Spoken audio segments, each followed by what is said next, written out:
And we're live. They got the news thinker voice on. You feel me? You feel me? It was goody though, man. It was good. How y'all doing? What's the word? My man said, "How you doing? Oh, you classy?" I mean, I'm trying to be a little classy, man. Like that's all. Like I can't have a little class in me. And no, I know what you about to say. Every time niggas say that word, I know what you gonna say. Don't even say it, bro. I'm just not saying. the first 5 minutes, guys. Be mature. Be mature. Like I'm saying. Like, It is the first 5 minutes. To the 6 minute mark. Wait to the 6 minutes. The only time when Eli show class is when he eats. No, not yet. Write it in the chat, y'all know. You fill in the blank, like what is this? Finish the riddle. Or like, yo, Jew. I heard you was over there in Disneyland. What's up, man? Yo, man, I did go to Orlando. You know what I'm saying? Them ticket prices, Barbados and Jamaica was too crazy for your boy. So I just took a trip where it was nice in the U.S. What the prices looking like though? A lot for Jamaica and Barbados. On short notice, it was probably like 6, I think. Yeah, 6 in a week notice or a few days notice. Something I didn't want to pay. Why you wait till last minute, my boy? Yo, bro. I don't know why I waited, but you know what I'm saying? I thought my lady deserved a nice weekend, to celebrate her birthday. So I did that, man. Oh, okay. Oh, so you on your romantic show. I respect it. Like, you know what I'm saying? And they said you're not a romantic. I took the advice from the ladies on the show when they said come with an itinerary. You know what I'm saying? So you do got to come with the itinerary, like you know what I'm saying. So I tried to do something different. Oh, okay. He was looking real Prince Charming on this vacation, I must say. You know what I mean? I'm saying I tried. Oh, well, I didn't see the photos. Like I do want to give a shout out to Beyonce, man. She reached the milestone. I think she got the most Grammys out of everybody, not just black. Wait, hold up. Because when we did this Black History question, it was black. It was black out of every black person. Now she's number one. Okay. Everybody. Okay. Now she everybody. Yeah, she got more. Don't try. I got my fact. Don't try to fact check me. Matter of fact, you know what? Speaking of fact checks, we're gonna get you. We're gonna get it. Real quick. One more shout out to LeBron James. He might be watching this. You know what I'm saying? Shout out to LeBron James. Most time, most scoring, most buckets. He about to have the most assists, most steals, everything else, man. Shout out to LeBron, man. He the GOAT. Yeah, I don't know if he get the most assists, but he gonna get up there. He definitely top 5, but he ain't gonna get. And Chris Paul is number 4, right? That's number 4 right now. He number 4. Yeah, number 1 is like fucking. I don't even know who number 1. Like I want to John Stockton probably. And his shit is nigga Chris Paul not even number 2, and Chris Paul his whole life is based off of getting assists, nigga. Like you know what I'm saying. So LeBron gonna finish definitely. He top 5 already, so he gonna pretty much finish top 5 in every statistical category. Keem, is LeBron he the GOAT now? Is he over Kobe in your eyes? Nah. Is that the bias in you, or is that just you just being like? I don't know. Kobe was another level, man. LeBron is a great player. Don't get me wrong. But he doesn't give me that magic feel that I get from Jordan and Kobe, man. I mean, it's just I do feel magic. Like LeBron is the most underappreciated player. LeBron the most underappreciated greatest player of all time. Like I ain't never seen so much slander on his name. Why you think he underappreciated though? Because nobody underappreciated Michael Jordan. Every accolade he had. So Kobe not underappreciated? They don't even be mentioning Kobe name in discussions that he should be in. I would say Kobe proved that he was great. I'm not taking that away from him, but he did have Shaq for 3 of those rings. You get what I'm saying? LeBron didn't have LeBron had Wade and Bosh. Then he had who? Kyrie? Come on, bro. Like what comparing them to Shaq? Wade is the 3rd greatest shooting guard of all time. I ain't gonna for the fans. We should have a basketball episode just for the OnlyFans. We might have to, man. Except for the OnlyFans, nigga. What the fuck? For the nigga try to be in a speedo. Try to be in a speedo debating fucking basketball and shit. Nigga, like yo. Nah, I mean, I don't know, man. Just LeBron, he undid everything that y'all said. That the only thing Kobe got over him is the rings, obviously, but. you know, and he only got what, one more ring than LeBron? And LeBron had to switch teams 3 times to get those rings, bro. Kobe was late his whole career. Yeah, they was also making trades for Kobe. They was also making trades for Kobe and respecting Kobe. Cleveland did not. Cleveland didn't respect LeBron. What about Miami? They respect him neither. Yeah, they got. I mean, in the beginning, yeah, when they had resources, yeah, but then they couldn't afford no more resources. Niggas couldn't get all the veterans no more. Like, you know what I'm saying? No, but LeBron went to 3 different teams and on 1 chip still, man. Come on, that has to say something about your greatness. He went on the West Coast, the East Coast. They say he couldn't do it on the West Coast. Did it on the West Coast. Did it on the East Coast. He juggling both coasts. Like he Kendrick Lamar and shit like that. He's the most statistically. He's the most clutch. He got the most points. They said he's not a generational scorer. player. How you not a scorer and you got the most points in NBA history? Any generational player that would have switched teams would have won rings on 3 different teams, bro. If Michael Jordan would have went to a different team, I'm pretty sure Michael Jordan would have won the ring on that team, bro. Same with Kobe. KD switched teams. Like he ain't won a ring yet. He's not that guy, bro. KD is proving he's not that guy, bro. When has KD proven he's that guy, bro? Huh? He's only won with Jordan and Kobe had times in the dream. Jordan and Kobe had something in common. They had the best coach ever of their era. Who? Phil Jackson. You know, they ain't have that in common. Yeah, LeBron never had no Hall of Fame coach. Like, you know what I'm saying? Coach? Who talking about coach? Yeah, coaches make it all right, don't sound like Kyrie. You see what happened? Coach he ain't need a coach. Man, start the show, E. Start the show. We about to go over. He said coaching, like, you know what I'm saying? Like, yo, listen, man, Black History Month. I know I gotta get to these questions real quick, man. Y'all ready? What's up, Amber? See you in green, looking mean, in a good way. So, Drew, I'm gonna start off with this is a simple one, man. First of all, why you keep starting off with me? I did good, man. I did good last time. Matter of fact, you did win last time. I ain't gonna hold you. So, all right, you're right. So I'm gonna go with Keem on this one. This one's easy, Keem. I know you got this one. You ready? Yeah, I'm ready. My son got his Googles up. Fuck out of your chat. Make sure he ain't looking at the chat. Make sure he ain't trying to type in the keyboard and shit. Right here. All right. It says, who is often cited as the godfather of soul? Oh, I got this one. The godfather of soul. 5, 4. You said this was an easy one? 2, it is 1. Easy. James Brown. Oh, yeah, that makes sense. I'm shaking my head. See, y'all niggas only know about black movies, man. Y'all niggas don't know about black history. Like, you know what I'm saying? Like, god damn. You ain't know about this until you Googled it, nigga. Yeah, nigga, come on. So, James Brown, that's simple. That's why I said it's a simple one, bro. All right, this one is a movie Michael one. Jackson wanted to be like James Brown, my boy. Listen, this is a movie one. Y'all got to get this one. So, Jew, I'm going to go with you on this one, obviously. Who was the first African-American woman to win an Academy Award for Best Actress? I want to say Nia Long to be biased. I know it ain't. Let me see. Angela Bassett, maybe? I don't know. I'm not sure. All right, Keem, you got an answer? I'm gonna go with Halle Berry. So I'm gonna go. Okay, it's 1-1 right now. All right, damn. Niggas making this kind of interesting. All right. She got that for swordfish on them tatas. Listen, this the last one I got. I know you're not gonna get, but you know, I'm gonna ask anyway. I was looking up these shits and I ain't gonna front. Some of these shits was kind of hard. Like, I was like, oh, this should be simple. I looked at the answer. I'm like, oh, ain't nobody gonna do that one. I was looking them up on the show, nigga. I went through like 5 links, bro. I couldn't find the easy ones, bro. Yeah, all of them was like, damn. Like, all right, this one is who's the first African American to be inducted into the Rock and Roll Hall of Fame? Ace.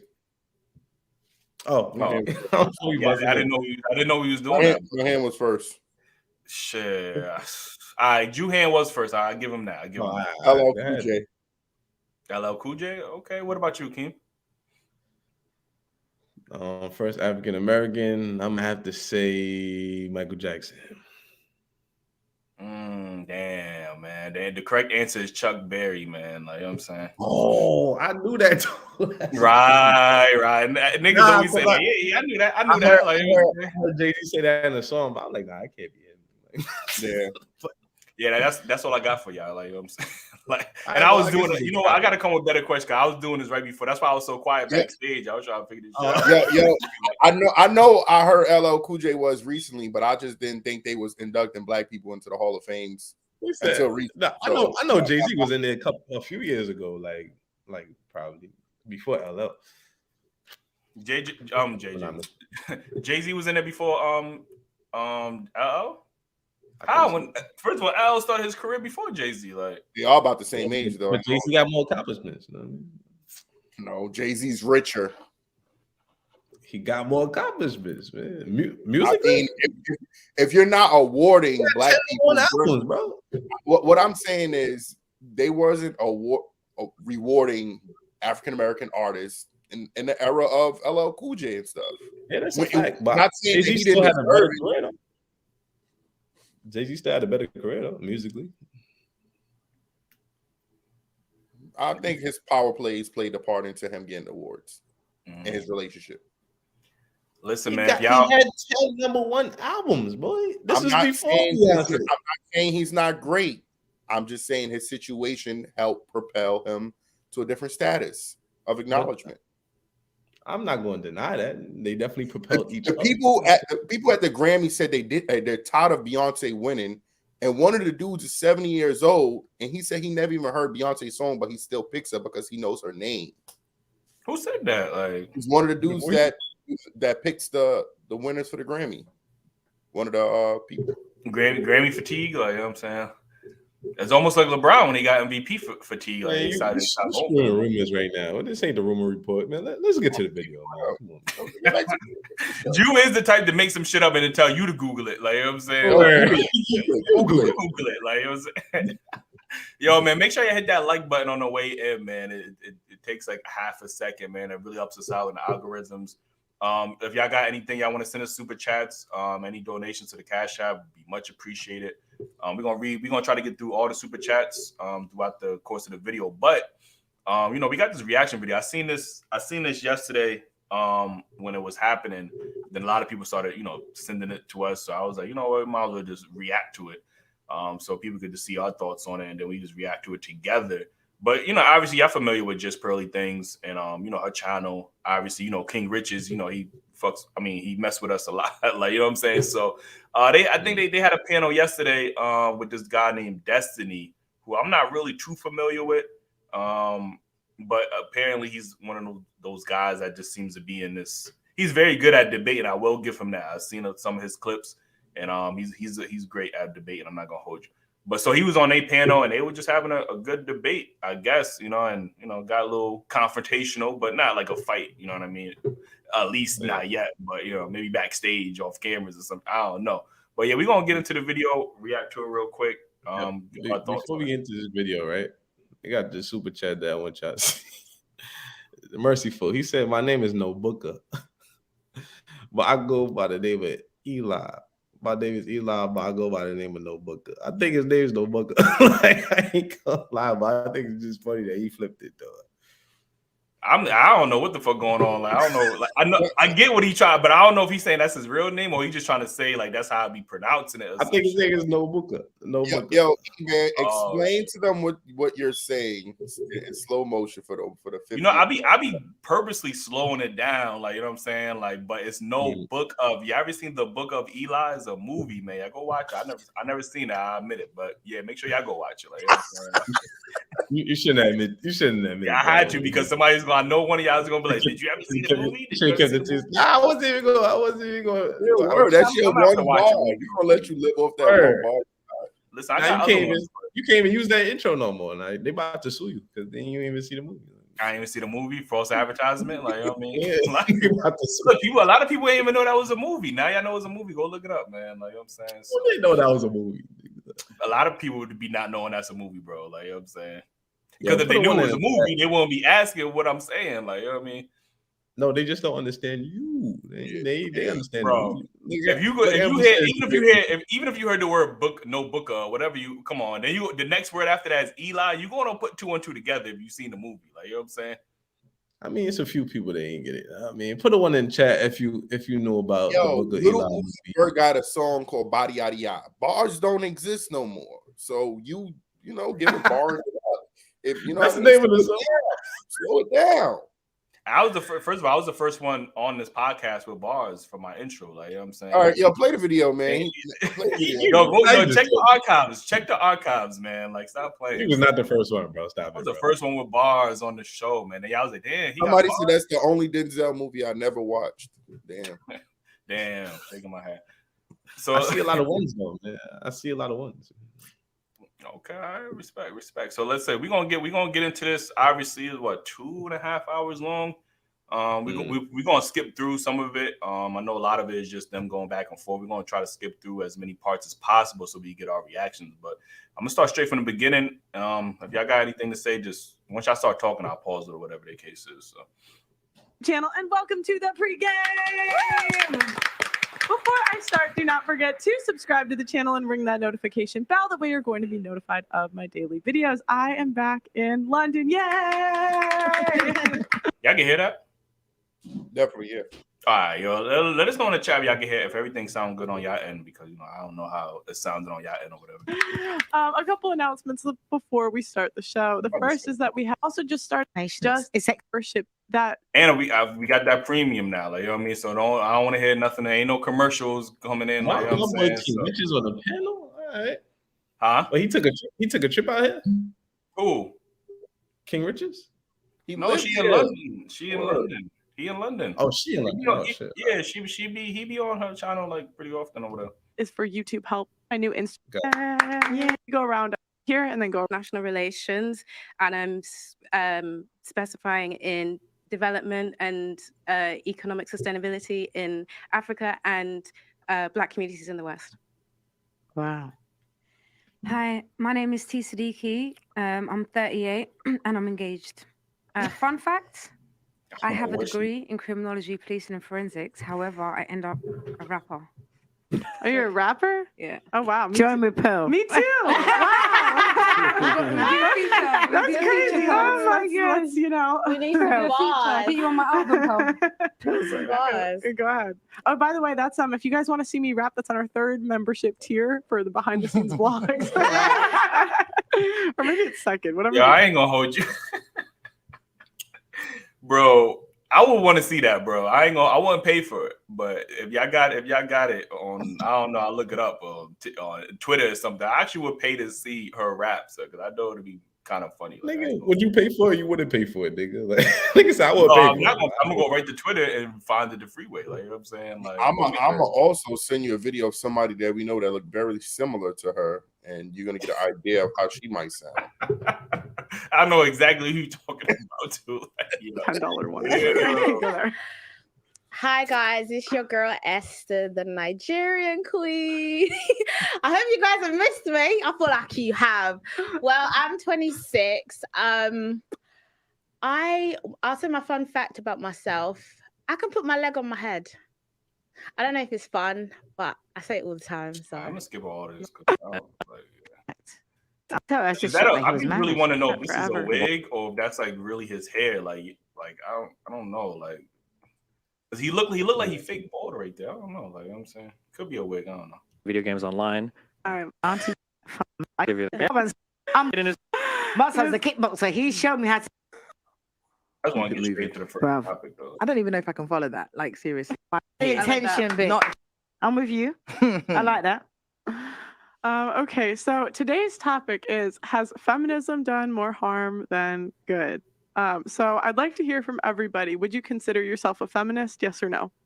Okay, so I think that feminism is very important, but I feel like the way it has manifested in the West in particular is now causing a net negative. And I feel like that's why conversations right now are going to be really important to kind of hold back that sort of chaos. Mm-hmm. So I'd say that I'm a feminist in the aspect of women's rights. However, I'm not a feminist. The women who go too far with feminism. Mhm. I think with a lot of women, they've been given an inch and now they want to take the mile. So that's my perception on it. I would say I'm a feminist. And that's because if not for feminism, I wouldn't be here right now, because I'm here because my mum's able to work as a nurse, bring us from Nigeria and create a life for us. So I'm grateful to feminism for my life, basically. I wouldn't say I'm like, in terms of the new age feminism, I do think certain women go a bit too far.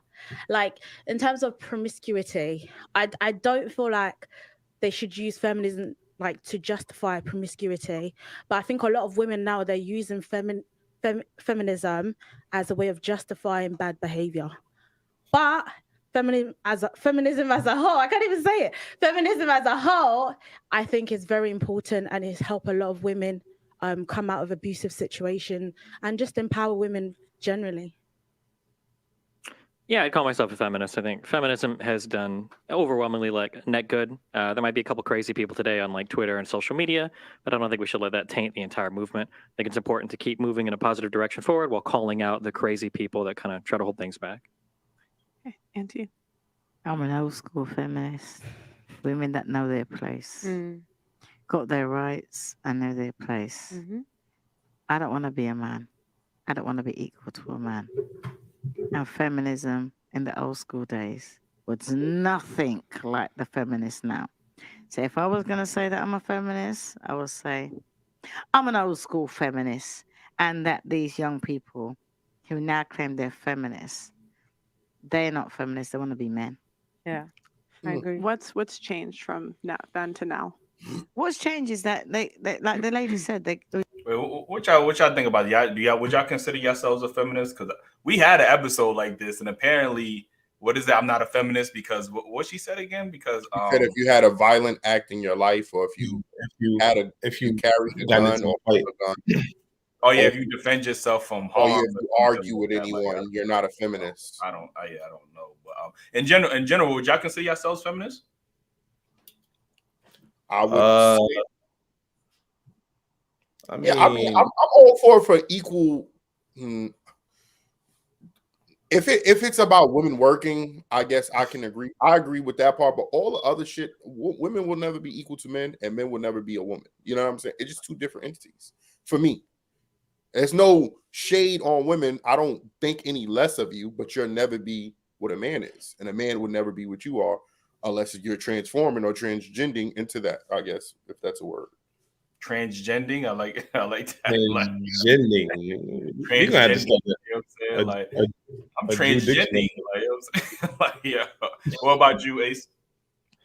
I think I'm with what most of the panel said. Like, I agree with the equal rights stuff, but as far as taking it too far, I think that's where it stops. So I don't know if I'm a complete feminist, but I do believe in the equal rights.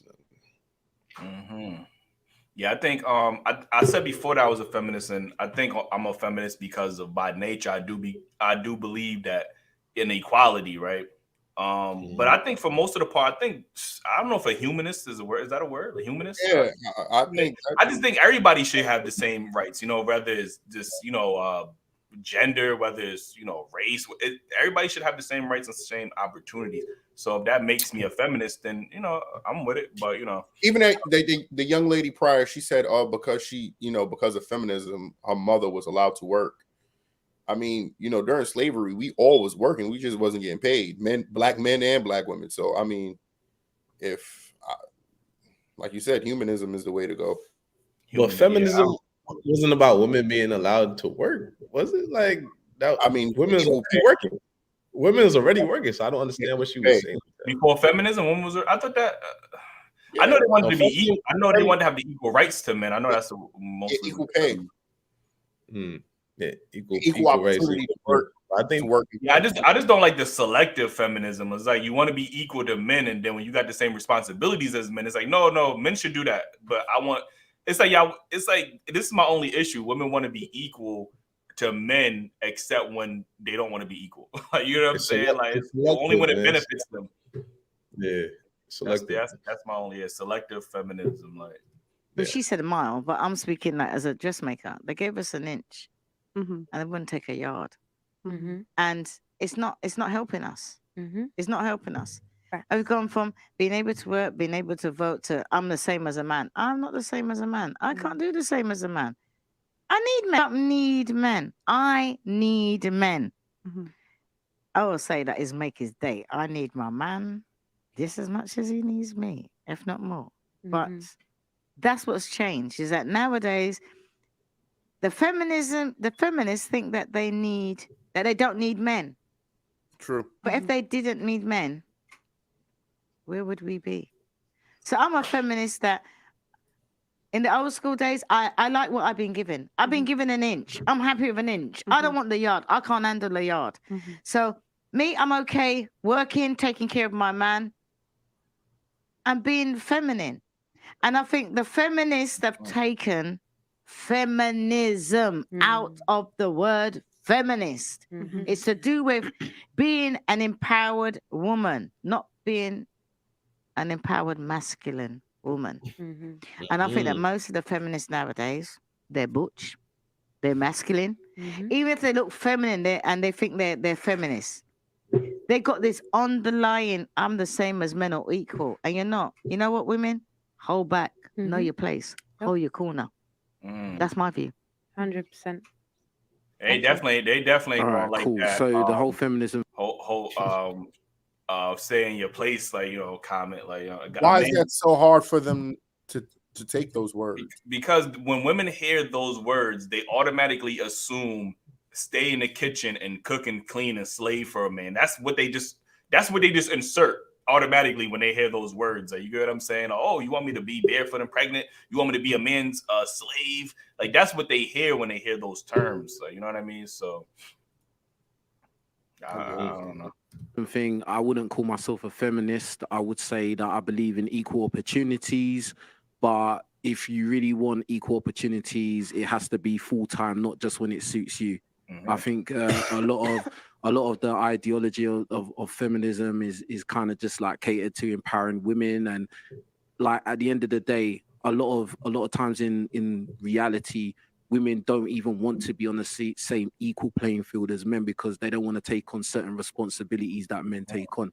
So do I think people should be paid the same money if they do the same job? Of course. Do you know what I'm saying? And everybody should have the same equal rights as human beings, but it has to be in all aspects of life, not just when it suits you. So no, I wouldn't say I'm a feminist, but I do believe in equality between races. Races or sexes? I think sexes. Oh, I said races. Yeah, races and sexes. I've got a lot of things going on in my mind at the same I time. can see you're getting feminism and racism mixed up. Yeah, sexes, genders, everything. I think we need to have the 2023 version of the dictionary, what is feminism? Because I think opinions and positions come into what we believe feminism to be. Because as you said, it's different from the old school to the new school. I would say, am I a feminist? Not by choice. I'd say that I have to do what I have to do and I have to get by. And I can't necessarily stay in my lane, and I can't necessarily not take up a masculine role because there is no man in my life to take up that masculine role. So sometimes I have to step out of my femininity and adopt some masculinity in order to get by. So does that mean that I sabotage my femininity? Does that mean that I'm not a feminist because I have to do things outside of what technically is a feminist? I ain't sure. So I think I'm on the fence right now. So I'm a bit confused. You said you step into your masculinity because you don't have a man in your life? Because if we're gonna go for old school, listen, I spoke to you about this earlier, but I'm kind of like exhausted having these conversations about masculinity and femininity.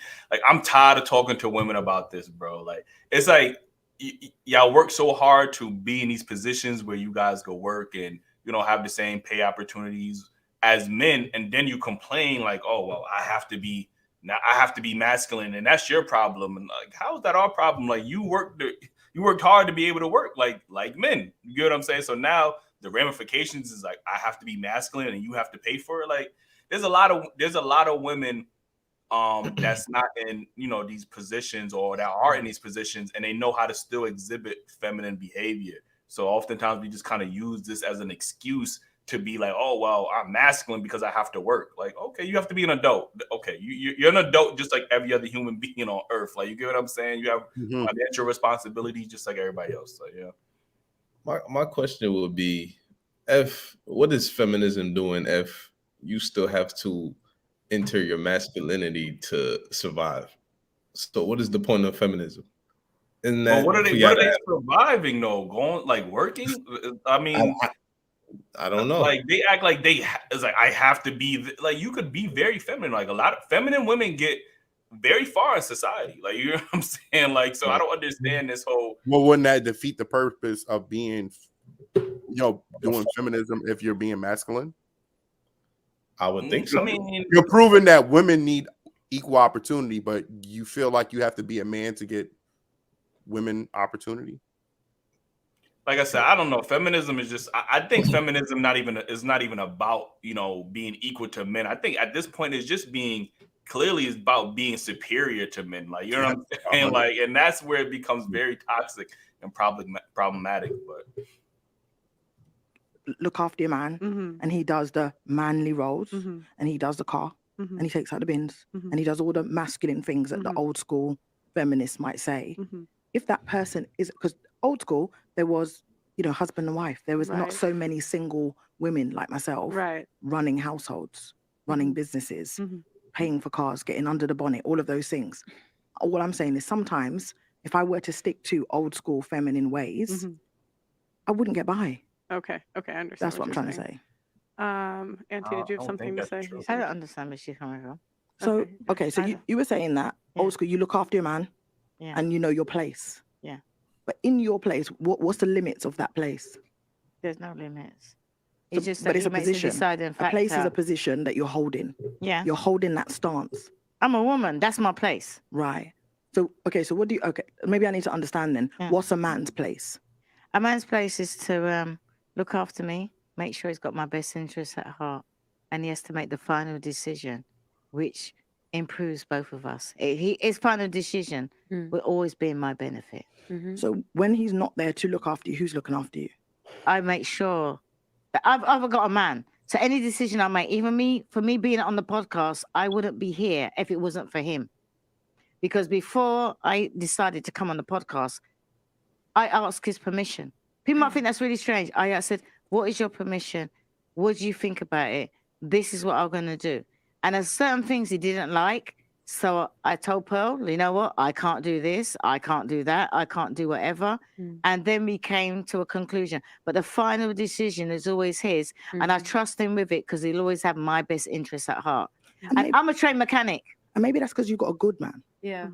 Wait, what? Hold on. Even if you're a good man, that sounds ridiculous. Yeah, maybe because I can't do what you just said. I can't. Because that's you putting all the trust. Yeah, I want to hear why. Because why would you need permit? Like, there might be boundaries within the relationship. So, for instance, like, I don't want you to do like a Pearl like strip show dance thing with like male strippers. Like, I can understand that because that's like boundaries of the relationship.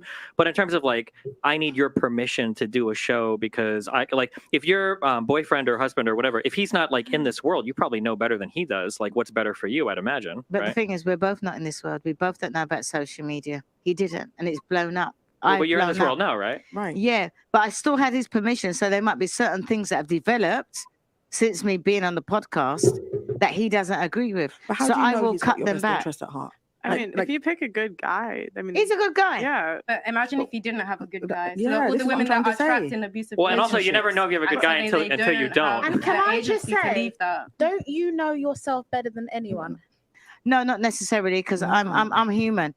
I got bad things and I got good things. I'm just as bad as anybody else. And I think what's a little confusing to me, especially when we have these shows, is the first thing women will always say they want a man that can lead them, right? Women have said that on our show plenty of times.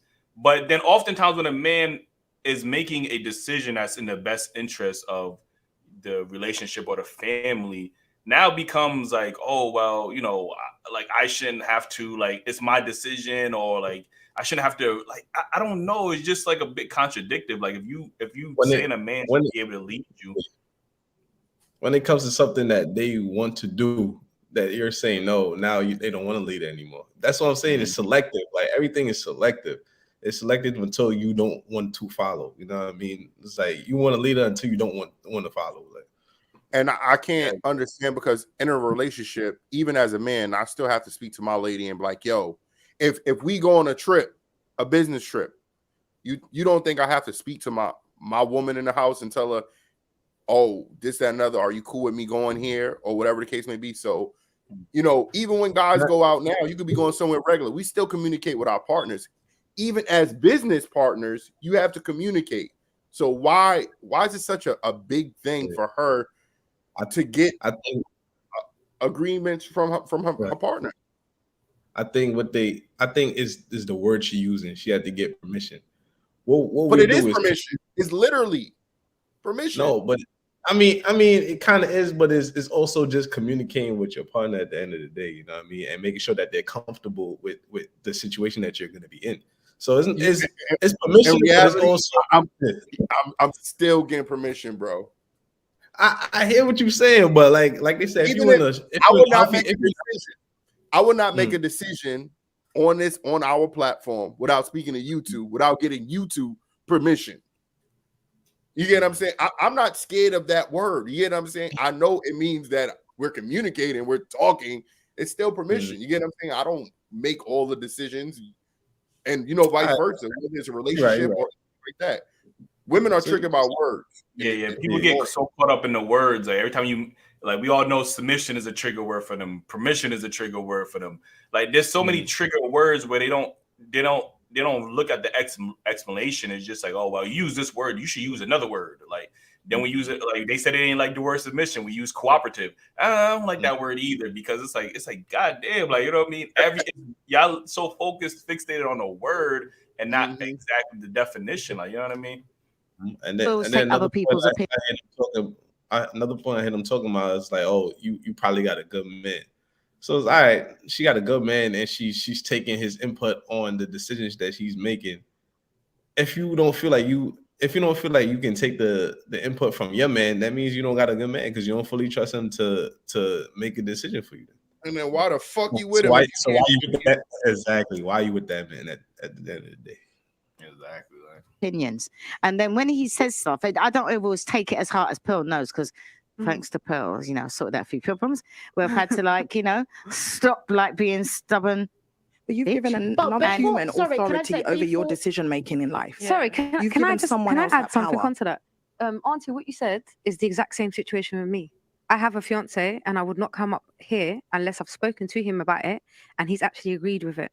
So the only reason why I'm sitting here is because my fiance doesn't have a problem with me sitting here. But can I ask you something, right? When you go out on the street, which a lot of people don't recognize, when you go out and you dress and you speak, who do you represent when you go out? As a woman in a relationship. Your man, your husband. Right. So when you're at school and you're in uniform, you represent the school. Yep. When you go out as a child, you represent your parents. Yep. If you have a man, you represent your man. Right. You're a couple. So people are gonna know that if he sees you on a podcast and you're doing God knows what, you're going to represent him. People are going to know that's so-and-so's woman. Yeah. So you have to listen to him. You don't he doesn't tell me what to do, but I have to take his feelings into account. Well, wait.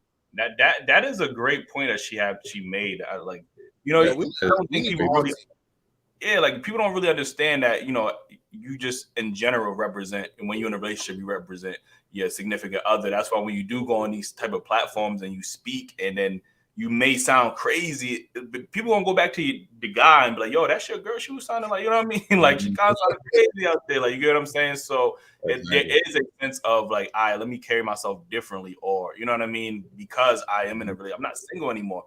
And like Ace always say, you know, women want to still act single while being in a relationship. Like, you get what I'm saying? And it's like, yo, there's single behavior, like Ace says, and then there's relationship behavior, and then you have to adapt to the situation and environment you're in. Definitely. That's a Do fact. But you doesn't represent you you too. flip That's that? Do you fine. flip Yeah. that and to say, does he represent you as well when he's doing stuff? Of course. Yeah, of course. Well, then do course. you have authority over him to give him permission to do stuff or not? Yeah, certain He things. won't yeah. do anything. No, we but feminists discuss wouldn't do that. everything. A It feminist works wouldn't. both ways. But you said you have your But he has the place. You have your place. final It's not equal. decision. It's not equal. You said He you have has your the place. final decision. Guys, we need Okay, one at a okay, time. you- Auntie, finish your point. and Yeah, then- he has the then you guys- final decision. If he's going to do something and he says, "Oh, I'm going to do that," and I'm like, "Do you know what? I don't agree with that," because it's been so long, 32 years and counting. Because it's been so long, he will know that there must be a reason behind it that I don't agree with him. Now he will either listen to me as I would do him, because I don't have to take everything he says as gospel. It's up to me whether to take it or not. But you're And basing it 9 on times out of 32 10, years. I will listen to him rather than listen to my All right, friends. but look, what Because about us? women What will about finally most of listen us? to their friends. What about most of us that haven't had 32 years? And so are you saying that I've been with my man 2 years and I must, what he says goes? This is what my struggle is. What I'm trying to say is You've that been able to build that Yes. trust. you You've been need- able to know that he's got your best interest at heart. Yeah. You've been able to know that he has your right intentions. But most of us haven't had 32 years to practice all that. Do you know I know something? that So I can't I mean, adopt your position. Can I say something? Do you know something, right? Yeah. You as a woman would know within the first 6 months whether What you said? How do women expect to get where she's at if she doesn't, allow a man to play his part and play her part as a woman in a relationship? I wish we had women on this panel. How do women expect to get to the point where you're 10 years plus, 12 years plus, 30 years plus without allowing a man to lead you into in your relationship? Why are you? My thing is, women always use that, as again excuses. How are you in a relationship? How did you decide that you want to be in a relationship with this man if you don't trust his leadership, like But skills? she said he's good. He got the best interest at heart. So what else do he need to show you for you not to take him as your leader? And women need to stop thinking that when he's leading you, he's gonna, do something. If he's gonna do that shit, he's doing that shit before you made him the leader. You get what I'm saying? So I don't know, man. I don't know, man. It's And 2 years into a relationship, you don't know if you got a good man or not. Like, I mean, that's 2 whole years. Like, The women's intuition don't be working, I guess, or they just be it's ignoring. working. They just didn't take it. Yeah. kick in year 10 or something. and it's for you. I can't say that. I Because married a man I that would know didn't end up being the same man. Me personally, I would know. I was a single parent, just like you. I was a single parent, and we split up. But when I met him back, he was a single parent. So I know that anything he says, if it jars in my heart, I have to think to myself, you know what, that don't feel right. Let me discuss it. But if I think to myself, I am not going to be at a detriment, then I'll go with it because it's not harming me. So if I think in my head as a woman that what he's saying doesn't benefit me or harms me, I will discuss it. And then, because it's not the fact that, what he says goes. I will discuss it with him, and I want to hear where he's coming from. Because, all right, then, for instance, you got a man, and both of you have a favorite artist, and the favorite artist gives you 2 free tickets to go, and then your man looks at the ticket and says, "You know what? You're not going." What would you do? This conversation couldn't happen with my man anyway. No. Honestly, I think the modern relationship is way too. The modern relationship that I'm looking for is way too equal in terms of opinion and position. There's a conversation. It's about what's making me happy. And if it's taking my best friend to that concert, he wants to see me smile and he wants to see me happy. That's what's going to happen in that concert. But you didn't answer the question. So the question was, I asked you, what would you point do? is like when he asks you to do something that you don't want to do, No, we're or talking- to not go somewhere that you want to go to. I will consider his feelings, but if it's in my best interest, I cannot put myself. The only man or the only being is God that can tell me by speech, by But God prayer, always says- Okay, by, so by can- whatever, by message. God says what's- obey your Obey your husband. man. The But man's he's the not my head. husband. This The is what I'm man's trying the to head. say. He's my man. He didn't put a ring on it. But That's then what I'm saying you should about. be listening. You should can't be with him until you put the ring on it. Right, but what I'm trying to say is, if I'm a feminist, what does it mean for me as a single woman? That's what I'm trying to understand from this conversation. Okay, so can I try to add a little bit of context on it? Because it's like so basically what they're saying is, okay, so yes, working taking out the rubbish, doing all of these things are seen as masculinity, right? However, I don't think we're speaking in that regard, because obviously these are things that have to be done. You have to take out the rubbish, you have to work, you have to do these things. But I think we're, especially as a single person, however, we're basically saying, but you're still a feminine. That doesn't make you masculine. What makes you masculine is when you're like, so let's put everything in context now. So I said, I made the same statement as Auntie, right? So I'm going to put things into context. If I wanted to go shopping in Tesco's, for example, I don't need his permission, right? Because I'm going to Tesco's and I'm doing food shopping. If somebody invites me to a club or some kind of event, then I need to sit down and speak to him and explain to him where I'm going, what type of event it is, what kind of people are there. All right, let's say, for example, I put an outfit on and I put on a short dress and my breasts are revealing, okay? Now, if he says to me, you look nice, babe, go out and have a good time. As soon as he's finished that sentence, me and him are done. Because me, I can't be with a guy like that. To me, that's a simp, okay? So if my man or my husband says to me, you need to go back and you need to change because what you're wearing is inappropriate. Now, look, a lot of people will be like, no, why I can wear what I want if I want to wear, but you're not thinking, because if you're going out with your husband, right? And you go to a club or a place and you're wearing a short skirt and your breasts are out, there's a huge possibility that you're going to put your husband in a situation. No, but he's next to me. My man is next to me. Okay, wait, let me land. Let me land, okay? So, for example, my fiance, right? If me and him went out to a place, and he wouldn't let me wear that anyway in the first place, but let's say he did, and we went out to a place, right? And a guy comes and taps my bum. But why would he do that? Because they do that. Well, because I'm wearing a short skirt. Yes, yes, I've seen that many times. But you can also do that in jeans too, right? Yeah, but still, if it's less likely, right? And if he does do that, if I had a BBL, you will tap my ass. Not necessarily, but look. We have to go by intentions. If I come to a place and I'm properly covered up, jeans, and a guy does that, he's getting smoked, right? There's no ifs or buts about it, because this girl is respecting herself. She's dressed up nicely, and you've come out of your way. Yeah, and you've slapped her ass. Now, my fiance, if he was with me, right, and somebody did that, there's a huge possibility he's going to jail for life. But then you're wearing tight jeans. Why not wear this one long skirt in it? If you're gonna do modest, you can wear a long skirt. I think that point is that she's trying to make is that you should always take in it, because like I don't understand why women just be wanting to wear like some of these outfits that I be seeing online with these women is damn near wearing some lingerie, bro, outside.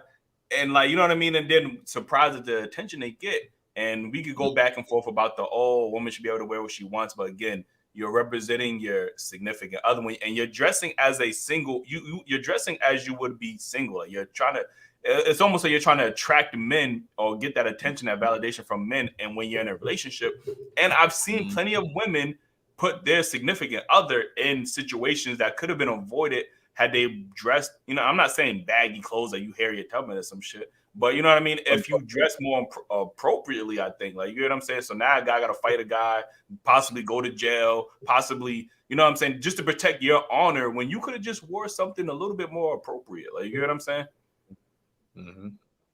Models then. Yeah.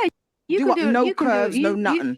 That's what you should do then, because you're calling for it also with the little tightness. Okay, wait, getting away from the clothes. Getting away from the clothes. You guys, this is what I'm so confused about. And Auntie, you kind of did it and then walked to a more agreeable area. You guys talk about things that are basic relationship norms, but you like frame them in the most toxic way possible. I don't understand. So you talk about like, if I'm going to wear something and go out to a club, my boyfriend, my husband, whatever, is going to approve of it, which to some extent like can make sense in a relationship context. But if you flip that around, if your boyfriend or husband says, I'm going to go out to party, and there's like, 10 girls there and like 2 guys, I imagine you'd have to okay that, right? You'd have to tell him whether or not you give him permission to do that, no? Yes. Okay, so you guys frame these things like my husband is the ultimate authority and blah, blah, blah. But that's not true. For all of you guys, it's a back and forth. Yeah. Like, you're going to be okaying what he does. He's going to be okaying what you do. That has nothing to do with masculinity or femininity or anything like that. That's just like 2 adults having a relationship, figuring out what the boundaries are. Thank you. Yeah, so what do you mean by your place when you say auntie? What does he saying that it is an equal exchange of looking out for each other? No, I think well, with me, I'm different, because if I'm gonna wear a short skirt and something sexy, I'm always gonna wear it with my man. Mostly I wear it at home, but if I want to go out and I say to him, What do you think about this? And do you know what? What Destiny said? What we've been saying is just normal respect for each other. And I respect him and his decisions and his opinions, and he will respect mine. So it's not like I'm blindly following where he wants to go, because if he wanted to go somewhere or talk to certain people, like I've said to him in the past, you know what? I don't like your friends. And as a man, I will say, you know, I'm not going to say don't go out with them. I'm saying this, watch out for this. This is what I spotted. This, and this. And I'll let him go ahead. You know, it's funny, Charm, I'm just thinking about, I find it interesting that women always move the goalposts, right? So before you get into a relationship, women will say, well, he's not my man. I'm not going to do this because he's not my man, right? So now you get into a relationship with this woman. Now she moves the goalposts again. Well, he's not my husband. You get what I'm saying? So now, you know, then once he's your husband, well, I only answer to God. It's like, God damn, like, you know, there's always something like a goalpost being. I want to know, is the dude with the blue hair, does he date women?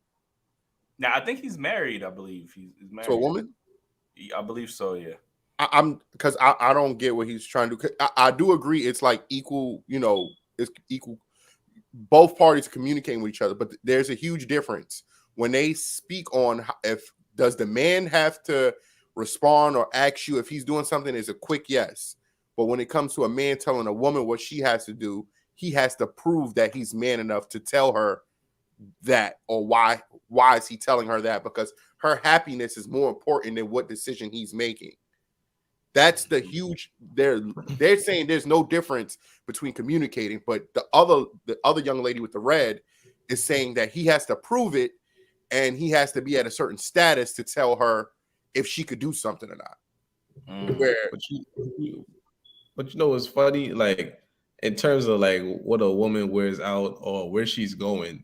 Let's say she goes somewhere by herself and she's wearing something revealing, right? And she gets into something. Who's the first person she calling? The same man that told her not to wear that shit in the first place. Exactly, bro. So that's exactly why I should be able to tell you I don't think you should wear that. Because if you go out now and somebody come and grab your ass, I'm the first person that got to come down there and get myself in trouble because you wearing something that I told you not to wear. That is true. Like, and you possibly risking your life going to jail. Like, you know, it's just a lot that could have been avoided had you just dressed more appropriately. Like, but that seems to be an issue with some women, but I don't know. And eventually he will not, you know what, you were right. So it's just about respect. But I find that these modern people now, they don't have the basic respect for each other in the 100. relationship. So what happens in 100. like a lesbian relationship then? I don't know. Well, again, like I think to be. You know, we all know lesbian relationships and gay relationships completely different, I guess, standards. Like, you know, I've talked to women in lesbian relationships. They have no problem going half on the bills. It's not even something that they argue about. It's just like, oh yeah, we know we share the financial responsibilities, we share everything. There's really no issue when it comes to that. It's only when you start talking about men and women, you know, dynamics in a relationship, then you start to have these gender roles, and that's when things get a little bit, you know, convoluted. But during same-sex relationships, these are not issues. Nobody's talking about gender roles. Nobody's talking about, oh, I'm living with a roommate. Nobody's talking about all of this. It's only when it's about men and women that we seem to have these, you know, obviously these gender roles and stuff like that.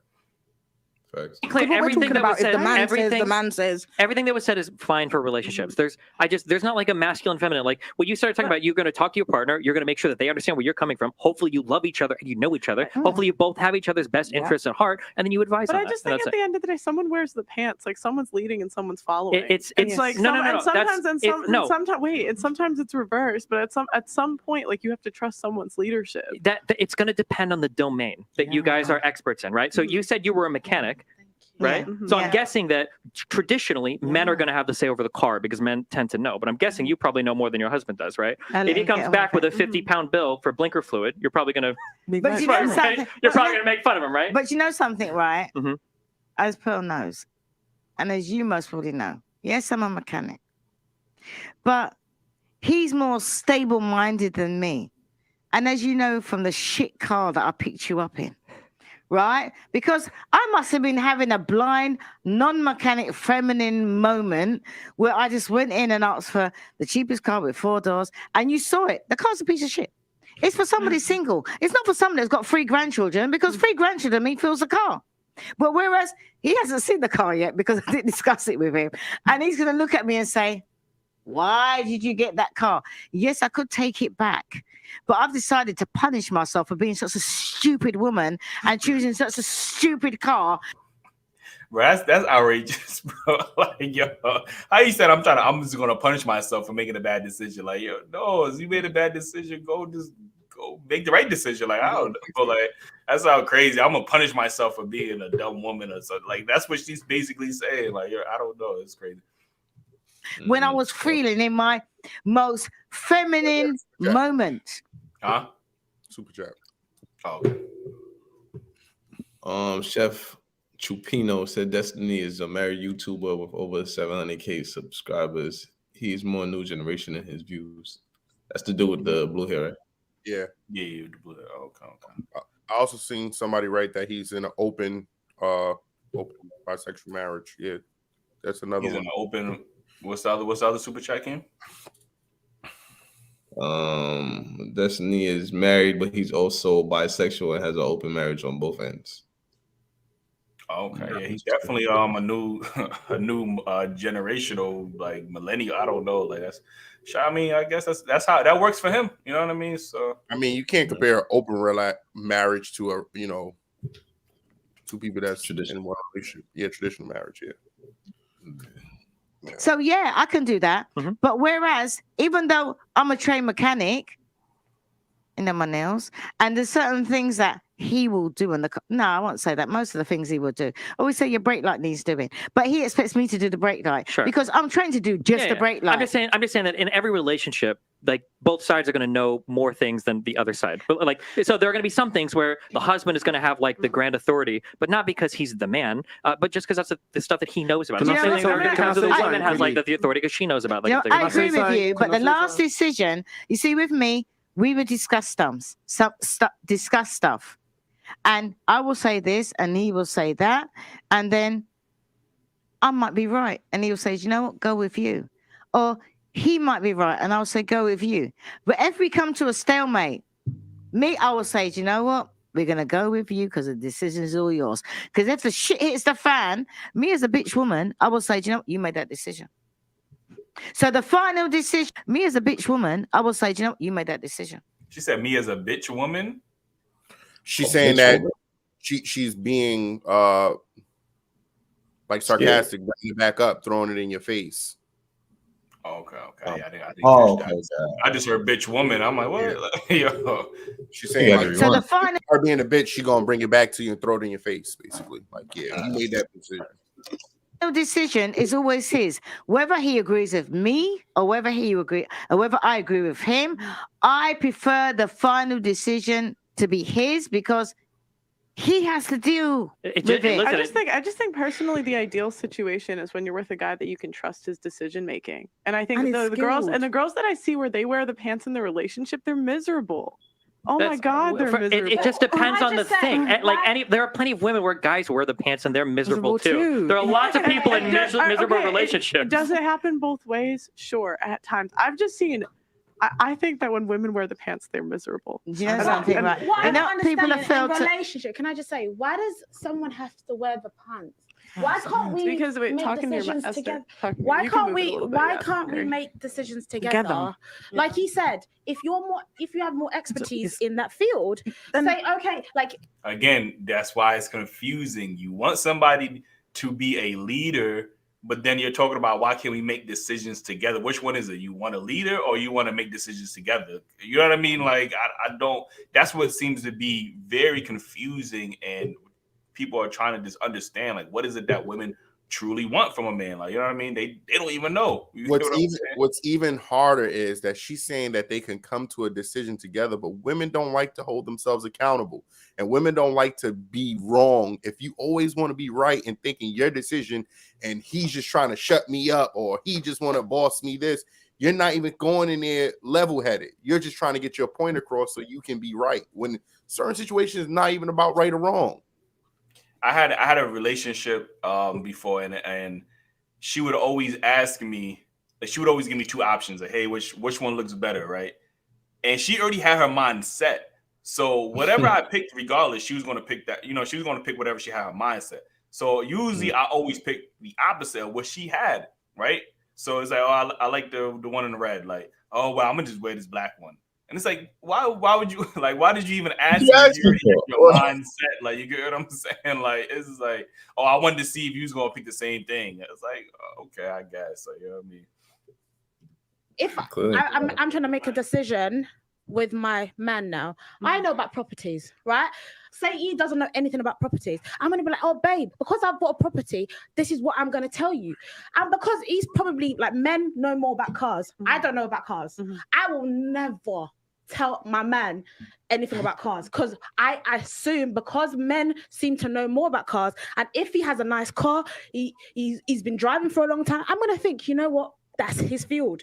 Why does it have to be someone wear the pants? Do you know something, right? That's what women filter on. Yo, Ace, didn't you have a situation one time that I don't know, you was telling me about something you was in a relationship, and she asked, it was something about an AC, and I think you gave her like advice about the AC, and she like, you know what I'm talking about? Yeah, it wasn't me. It was one of my friends. So basically, he's dating a educated woman. You know what I mean? So he was putting in the AC in the window, or he was taking it out or whatever, and she's telling him that's not the way you're supposed to take it out. Like, that doesn't look right.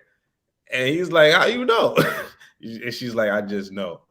And she had like an attitude, like, because she was educated, she knew more than him, but he does this all the time. So it's like he was getting frustrated with her because she keep trying to tell him what to do, even when she don't know what she's talking about. So that's why it was really frustrating in that situation. Yeah. Did you go to AC school? Like, you know what I'm saying? Like, yeah, he's like, yeah, you went to school. You ain't go to school for AC installation. like that's like, I left that shit right there. Then you take this shit out. You know how to do it. Or I'm that's ready. yeah, you installed it, then, man. You installed it. When they hear about a submissive woman, do I look like a woman that just does what her man says? No. I want to take, for instance, you. My man is a saver. I like to invest in property. He has got more money in the bank than me. I have got more properties than him. And even when it comes to getting properties, he was a saver. He was like, no, we need to save money, whatever. And I was like, this is what I think. You know what he said? Go with it. Do you know what? I was right. It doesn't make a difference because he made the final decision. Because a selfish man, a man that just wants to feel all full of himself, will just go with what he wants. And we're not talking about the lady in the red coat. I'm sorry. We're not talking about that. We're talking about where you've got a man that leads, and a proper man. When you've got a man that you can trust, he will take into account what you said. He will take into account what he says, and he will weigh up the pros and cons, and he will come out with the best decision for you. Whether it means you side with him or whether it means it sides with you. And if he's not sure, he will either say, you know what? If he's a stubborn, big-headed, bullish man, he will say, you know what? My name rules, so I'm going to go. No, when I was talking about buying a property, my man didn't agree with me. And I explained, you know what? This. But it seemed like an impossibility to him in his mind as a natural saver. But he was like, do you know what? Go for it. Now we've got the properties. He's got the money. I haven't got no money. If I need money, I'll go to him. But on paper, I've got more money. But in reality, he's got more cash. So you just don't go with a man just because a lot of women think that, oh, I might know more about this, but he's the man, so he has to make the final decision. That's lack of respect. If a man respects you, he will take into account your decisions, if a man is going to go with you and follow. That is a man that has lived, a man that's matured, a man that has had relationships, learn about himself and others. We're talking about men in their 20s and 30s that have yet to become. Exactly. And I think so we cannot have the same attitude at all. You're talking generationally completely different. I think the value base is completely different. The way that they are raised are different. Your expectations for our 2023 men that have been raised with sometimes very little foundation you're expecting so much for them to have all of these qualities that your man of X years and X age and big age are having. I don't think they can be compared. I think the point is to pick a good man that you can trust. 100%. But I'm talking about, we're here now. We're here trying to find this good man. But in the Mecca, we're like, oh no, the nonsense is happening. Listen. Hold on. I've been listening to, like, I haven't even said nothing for ages. Yeah, like at the end of the day, it comes down to who you pick. Yeah, 100%. It comes down to who you pick. So you can say all of this. Oh yeah. Oh, we're trying to find these good men. At what age are you trying to find these good men? And where are you trying to find them? Can I say something, Riches? Yeah. Right? You're saying about picking. The problem that I find nowadays is that the women's picking. Don't let the women pick. The men's supposed to pick. Yeah, that's no. What I'm Hold on. The problem is supposed to pick. It's what Camilla. Yeah. The problem is at 25 there are no men like this. Okay, if you're a 22-year-old woman, you're not going to find a 25-year-old guy that's ready to take charge and lead everything. That's not true. That is absolutely true. That's absolutely true. No. I'm so sorry. No. I know there are a lot of children on this panel, but you're not going to find a 25-year-old guy that has all of it. When the average kid gets out of school today at like 22, 23 years Not old, in England. you thinking how when in England you finish college? But wait, 18? No, you don't. University? University 25. University. Oh, I'm sorry. We call it different things in America. Yeah. If in university, if you finish that at 20 to 23, there's no way. 21. That's if you do a full degree. There's no way. Students, you can At 24, 25, as a man, you are not going to have all the faculty that you will when you reach 30, 35. You don't have that lived experience yet to know what it's like to lead a household, to live a life, to exist in like the world and to navigate it in a responsible way. I disagree with you. It's so funny that you guys are the first ones to say that we have too high expectations and then come and tell us that we're not picking the right men and that we're just picking irresponsible men. Let's see the dichotomy. You could date an older guy. If you think that you need a 35-year-old guy, go date one. You could. Nah, I'm all right. Come on. But what if we're attracted to older What did you say? What did you say? I want a young man just like myself so we can relate together. Again, like I don't want. But that's the thing. If you want somebody your age, right, then you have to understand that there's going. And I'm not saying you're going to struggle eating fucking ramen noodles or some crazy shit like that. But you might. I mean, you might. But to expect him to be at his financial peak and to be this leader and everything to develop, like the dude said with the blue hair, to develop all these skills, that does take time. Like you get them, and then normally men don't reach their financial peak until like around 35ish and beyond, like 40. You get what I'm saying? So if you're a 22-year-old and you expect another 22-year-old to be, this ultimate provider and that could support a family of 5 or 4, that's just unrealistic. Like, you get what I'm saying? Like, I will tell you this: a 22-year-old male will make a more logical decision than a 22-year-old female. I don't know. I don't know. That's tough. Yeah, I can't say that for sure. I don't think me as a 22-year-old man being X at 22, I'm making the right decision. At 22, no. At 22, I'm going to say that I used to spend my money on getting some new Jordans or a G-Star outfit, and I had to pay bills, and I'm like, all right, well, let me talk to this shorty, and I'll get the money back from somebody I know, and spend the money I know I had on some stupid shit. So I don't know if everybody. I'm not saying some, but I was financially mature at that time. Yeah, most even when I look at like other 22-year-olds currently, none of them are financially literate. Like, you get what I'm saying? They all trying to look like they have money, and none of them actually have money. Like, you get what I'm saying? So I don't know. From my opinion, it's hard to really say which one would be more like responsible or whatever the case is. So relating struggle then. You guys keep talking about how you need a man to lead. Yeah. I already know myself. I'm an adult. I've spent a lot of time with myself. I'm in tune with myself. What I want is partnership. Yes, my love. I want a man that we can actually share experiences together rather than a leader. Yeah, I think the problem is when I listen to Pearl and Riches and Auntie, a little bit, mainly you two guys, it feels like you guys are saying that women need to look for fathers. That's what I hear. I ain't looking for no daddy.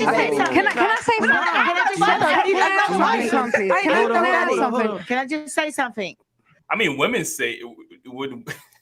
women basically say they looking for fathers. Like, you know what I'm saying? Some of them don't even be having fathers. Like, you know? So I don't understand his point of making that, because like, everything that when we have a show, every time they mention all of these lists, is like, okay, well, this sounds like it very much sounds like a father. Like, you get what I'm saying? So it's like, I don't know. Like, this is what they explain. You want the man to kill you, pay all your bills while you sit around and do nothing. That sound like your dad. You know? Yeah, they do sound like your dad. Like, not gonna hold you accountable. Like, you know, it's pretty much your dad. Treat like, I mean, you like a princess. Who treating the princess like princess? The king, right? Her dad. Her dad. When I met my man, we're both in our 20s. Thank you. But in the we're both in our 20s. right, in the 80s. And the thing is, it's in the 80s. But if you moving the goalpost again in the 80s, like, bro, it don't even make a difference what era it was. Like, you know what I'm saying? Like, you didn't have as much opportunity as us. We got social media to look at other people. had the same standards now, which I have met some really good young men 100%. that had the same standards as my man have. But you know what? The women don't want them because they're average men. Well, all your The videos, women want above, everybody's videos. The women want says above that we have two average. Auntie, can I add something So what onto is that? it? The women want above. When I met my man, I was average. He was average. He was sexy as hell, and all the young girls wanted him. Do you know what I mean? But we were both average people, and he was always sensible from You're from saying like I young. need to settle. Why can't I want amazing? What you say? They don't like that word either. Average. Yeah, average. Yeah, that's another. Yo, I'm about to make a book of trigger words for women. What we got so far? Submissive, average, permission. What other words? Yeah, we're just gonna make a whole book of trigger words. And literally, yo, somebody sent me a DM the other day about a book, right? And the book is literally like 500 pages, but it's blank. And the title of the book is like how to avoid arguments with your husband.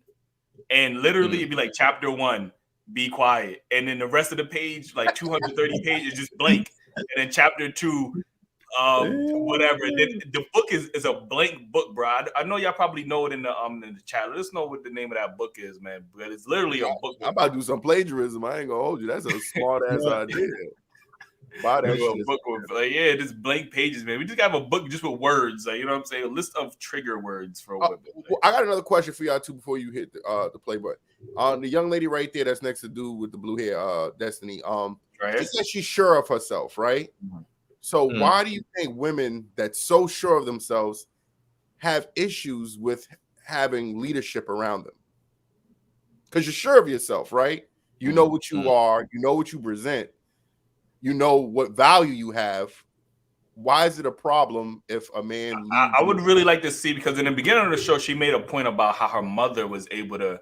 She was a nurse and she was able to, you know, get her family from Nigeria.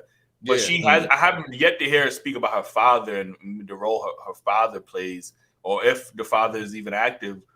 She didn't mention her father, so I would love to know the dynamic she has with her father, because again, if she's only been around, like a lot of our women, if they only been around single women or single mothers, and they've seen their single mothers work 100 jobs, of course they're not going to know how to adapt to a man in the household. Like, you know what I'm saying? Like, that's just a hard dynamic for them to adjust to, and it's not as natural as women love to believe. It's just a switch that they just turn on. I never believed that. You know what I mean? So right. Mercy trying to help you work on your intro, apparently. You know what I mean? So, book of trigger words by Eli. You know what I mean? Book of trigger words by Go right. Retarded, like, yeah. That's why, yo, book of trigger. You are the trigger on the show. You know, they do hate you most of the time. But they do not hate me. Stop it. Like, we got one Why Eli. We got an episode. Don't make me have to spoil that. We got you know what I mean? We got an episode where you might be. You know what I'm saying? Like, Amber said add narcissist to that book. The way Amber said, my fault. Add narcissist to that book of trigger words. Well, they love using that word. Yeah, they love using that word. I don't know if they get triggered by it, but they definitely love using it. That's their favorite word. Yeah, you might have to put that in there too. You know what I mean? Yo, and matter of fact, in the chat, I just need a whole list of trigger words that women hate hearing. Let me start writing this down, man. I'm serious. I'm really about to put that book out. Like, you know what I mean? Why do I not deserve but this is the thing. Why do I not deserve it? Hold on. You can want what you want, but can you get it? Can I tell you something, right? My man is amazing. He's always been amazing. He was amazing when I'm older than him. He was That was a bit amazing when he shady. was That was a young. bit shady, pal. And he was amazing It's not old. shady. It's like, you know, like crazy. It's like, well, like, why aren't they perfect? It's like, I didn't no say one's perfect, but it's like everybody's saying I need to have it as average, as average. Why? I ain't average. I am not average. I'm gonna let you know right What now. makes you not average? Because if I look at my age mates, my successes, my achievements, my personality, my drive, my motivation is unmatched. Do you Can I think- just say do you something? think- Can I just Okay. say something for once? Oh. Are you a single parent? I am a single You're parent. average. I'm average. I'm average. You know, you, I don't care no, but what can you you ask say, me? man. No, but can you ask me And why I that- was as a single parent? No, can you it doesn't ask me matter. why I'm a It single doesn't parent? matter. I'm a I was a divorcee single first. I'm a parent. divorcee from a man. You know, I was a single parent. But you assume why I'm a single No, parent. I'm You not. That's another trigger word right there, single mother. Like, you know what I'm saying, that's a they hate shit. Like, you know what I'm You saying, single. like, you see how she about to react crazy to that because you know she, you know that has such a negative connotation to it nowadays. It's like I ain't no single mother. Like I was chose, or like you know what I mean. So she has a reason in her mind why she's being divorced, but I wonder if she's going to hold herself accountable at any part of her explanation. Somebody said, "Wait." woke up. Huh? Somebody said, "Wait." That's why she divorced. I'm and I not bred, assuming that. and I'm a single mum. That's not how it No, happened. I'm not I did all assuming that. that. I did all that. I Can I- dated. can I- I had can my I add child in something on really wedlock. quickly, I did going all back that. to what we were saying It's before? just that because sometimes as a single parent, because you've been in the relationship, you've been there before, you've got different expectations. No, I'm saying I didn't start as a single parent. I met my husband and I had a child. Nobody meets as a single parent. I really don't like the way you guys assume I'm trying things to say, about single my parents. man was a No. single parent. That's So a I'm lot of not just people. going against the women. My man was a single parent too. My man was also a single So parent. does that make her average because she's a single parent? Guys, why is average? Guys, why is average an insult? What is so wrong What is with wrong being with I ain't average? here to be average. Guys, You guys, guys, please, guys, can I add- stop. can I add something Wait. on? There's how many people in here? 8? Most of us are average. Most people are average. Can I say All of something? y'all. And when you're talking Average is a trigger word as well. Like we got to put that one. I too. said that. That was the first one I said. Oh, that's what you said. Oh, all right, my fault. I'm not writing it down. Like my fault. about drive, that's not things that men look for. Pearl, I'm not looking for what men's looking for. I'm looking for what add I'm something looking for. This is the problem. Okay, so when you speak about average, right? Because remember, everything we speak about needs to. She said, "I don't care what men are looking for. I care about what I'm looking for." And that's the issue. Yo, we had a game night. We had a game night not too long ago. Shout out to Amber because she pulled up for that game night. But I was speaking to one of the women that was actually on one of our live streams not too long ago, and I forgot the context of the conversation. But I asked her a question like, "Do you even care about what black men want?" And she just came out and said no. And I'm just like, and that's the issue. It was just like, women don't care about the needs or what black men want from their significant other in relationships, but expect us to be so caring about what their needs and their wants. You get what I'm saying? Like it has to go both ways. You know what I mean? You can't just it just can't be one-sided all the time. And I think that's what we're starting to see a lot. But it makes sense why she was single, you know what I mean? And the so people when you spoke, people that's talking to her is married, and instead of listening and taking notes, now I mean she want to be combative and argue. But it is what it is. You said compared to my peers, right? Yeah. So my age mates. So maybe compared to your peers, you may not be average. But that's what that was my evidence of why I'm not average. However, if we go to another context, right, and then we compare you to people like Rihanna, Beyonce, who are 1 millionaires. in 9 billion. Hang on, right? Because you're not. We can't compare. 1 second, you can. This is another theme throughout the live stream. It's very much, listening to react and not listening to comprehend. Like they hear one word and they just want to automatically jump down their throats. And you will start to see that during the rest of the show. But that's another thing too. We can't have productive conversations. Everybody just willing, just anxious to just attack the first word that they hear out of somebody's mouth. Like you gotta at least hear them out. We had a show like that recently. You know what I mean? It was very. Have a show. I can't wait to put that show out, man. I don't understand. Like we got a couple of good shows lined up. But you know what's funny? She would say that she's not average compared to the people in her age range or whatever she said. But if you look at people like the people she's naming, they are above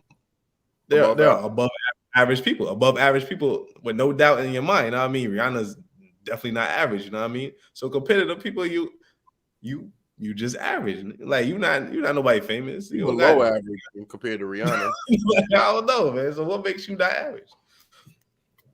Because I'll tell you why.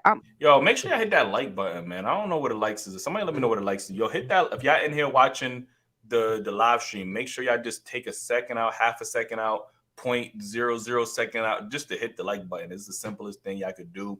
If y'all want to support us as well, make sure y'all send us super chats. Y'all see the Cash App at the bottom, and make sure y'all join the membership as well. I know we got a lot, but we need as much support as we can. Obviously, I know we do this. Everything we do is on our own through the money that we earn ourselves. We want to put out better content for y'all. We want to put out more content from y'all, but we need y'all support. Yeah, different. We working on different content, but we need all the support we can get. So whether it's a like, whether it's a share, whether it's a super thanks, a super chat, anything definitely helps us out as much as possible. So let me explain why, right? When you meet a guy, right, you can be very pretty, you could be very attractive, you could be like all of these things, right? But he will still look at you as average because look, there's always it depends what you compare the average with. Okay, so like you said with your peers, you can apply that to that. But if you apply average on a larger scale, okay, where people are millionaires, people are mad famous, millions of followers, they all look at you as average compared to that person. Do you understand what I'm trying to say? Percentages, though. No, but we have to look overall because you got to remember people are being brainwashed out here. They're looking at Rihanna, they're looking at Beyonce, they're looking at what the problem all is of these people. with this? The whole thing is One sec, if you don't mind, can I just finish what I was saying? So that's the first thing I was going to say. It's in context, right? Who you're comparing yourself to, because nowadays guys are looking for girls. The majority of guys, because look, I'm a woman, right? But all my life, I'm hood. All my friends are savages. They're all roadman. I don't chill with girls. I've got one female that's my friend. All my friends are males, so I hear them when they speak. This younger generation, a lot of them are actually looking for girls with money. That's what they want. Girls with money, girls with cars, girls with like that's how they're thinking now. Their thinking is completely different. So a normal basic knife. She's saying she said men are looking for women with money. Yeah, I think that's what she's going with. Is that what y'all seen on y'all end? Like, I don't see that on my end. I don't know. Like, no. I think at a younger age, when I was just slinging dick to women, of course, yeah, I'm looking for shorties with money.